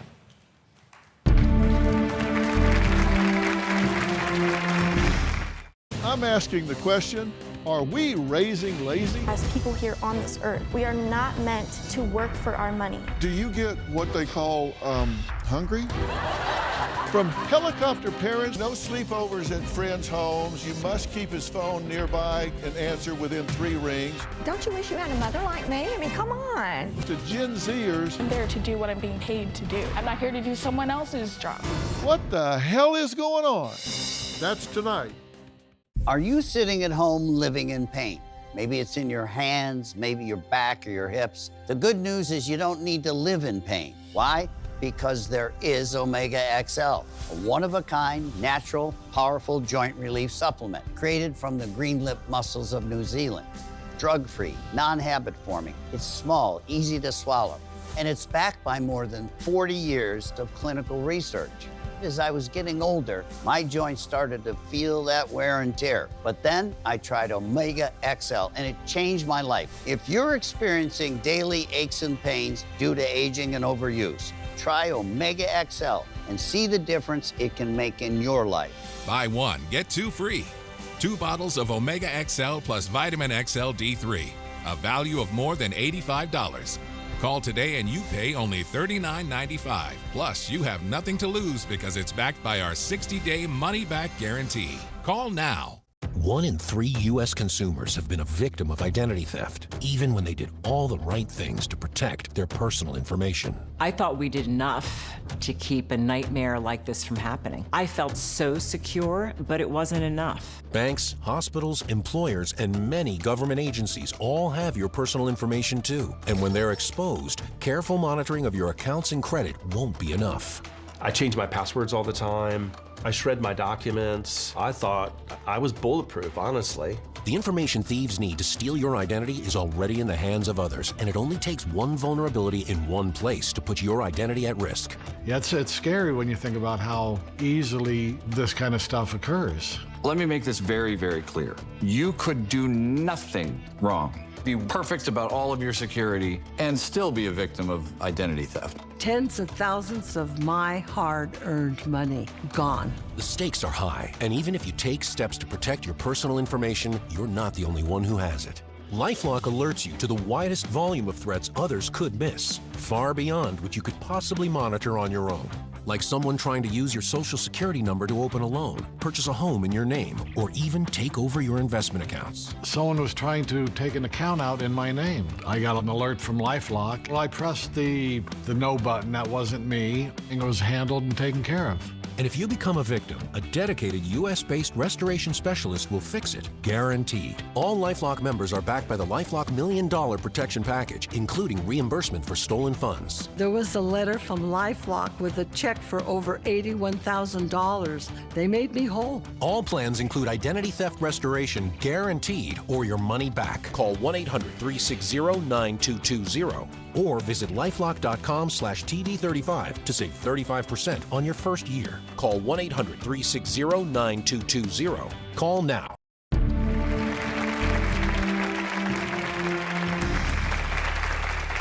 Well, we're back with John Clark and his wife, Jeanette. Now, you met John 5 years ago right here on this stage. You look the same. I look much older. Now, John Clark's ex-wife left the country with his 3 children, Chandler, Hayden, and Rebecca, over 15 years ago. He has not seen them since. They were 7, 5, and 2 years old. Now, stop and think about that for a minute. Stop and think about your children at that age, and one day you just kiss them goodbye in the morning on the way out the door, and then you never see them again. 15 years later, the phone rings. They've been found. The FBI has located John's now adult children and their mother, Eileen, in England. Now, Eileen was arrested and released on bond and is now awaiting an extradition hearing. Now, let's talk about this. On reflection, you had no warning signs, no indication that she was going to up and take off with these children. No, we had conversations. I mean, I would say 2 months prior, she decided that we weren't going to sleep in the same room together, so she decided to sleep with the baby. You know, we had no physical contact. That was the signs that I knew something was basically going on, kind of. Were you fighting about anything in particular? No, the strange thing was it was very silent. I mean, it was kind of like she was pulling away, separating herself from me. And one thing that really startled me is my kids on the weekends always went with me to, you know, any of the stores that we went to. And that was the first time that Chandler didn't want to go with me, was the last 2 months that we were together. Well, let's take a look at the notes that Eileen left at the time. We have taken a vacation. I cannot stay here any longer with so much tension. I'm not sure where. When I'm sure, I'll let you know. Right. Was this out of character? I mean, I can't imagine my wife just leaving me a note saying we're taking a vacation. Well, I was blown away. I never saw it coming like this. I mean, I found the note, and that was on a Friday evening when I came home. And then the next morning on Saturday, I actually called the brokerage firm which handled her money. And I found out that on Friday, the day previous, that she had actually taken all her money out. So if she was going on a vacation, she took a lot of money so she could probably go for a couple of months. Also, the birth certificates were gone. All the pertinent documents, diamond rings, things of value, they were gone. So you knew right then, this is no vacation. She's in the wind. That's correct. Okay, now 2 days later, John got a letter in the mail. It says, "Dear John." Yeah, I know. We have no need of the car, and I didn't want you to have need of it for business and it not be available to you. We are going to a quiet, safe place, and we'll be able to work things out from there. That eliminates the possibility of you blowing a gasket, i.e. temper, or me getting upset. I hope we can both come to a place of peace in our hearts and enjoy each other as a family. I will be in touch as soon as possible. Love, Eileen. The car is at the airport. The keys are at the Southwest Airlines counter. We'll call soon when we're settled. Is this out of character for her, personality-wise? Did the letter sound like her? Well, I don't really see any, declarative sentences there. She kind of floats around and doesn't finish her thoughts. That to me is, that was usual. But for her to write a letter to me like that was very unusual. But why? I mean, there are so many things you can do. You can file for divorce. You can get a separation. Mm-hmm. You can go stay with your parents. You can. Had she tried any of those remedies to get away from you before this this No, time? I felt like I was being set up. I mean, when I saw the note come in the mail and then I saw another note that was actually sent to her parents, I just figured that she was really trying to set me up to be the bad guy. In a divorce? In the divorce, yeah. I really thought that she was the reason that she took off was because she really felt that if we were going to be separated, that I would have a chance at, or I would probably be the custodial parent. She, so I think she was felt scared. like you might have gotten custody? Yeah. Why would you have gotten custody as opposed to her or a joint custody? Well, I mean, why would she predict that? Well, at the time, you know, there were several comments from the pastor of the church that we went to in Atlanta who had made comments about her. People that knew her, her friends were making comments about her mental behavior, her instability, and how she reacted to certain things. But now she has attorneys in her family, right? That's correct. So, I mean, it wasn't like she didn't know about legal remedies and filing for divorce.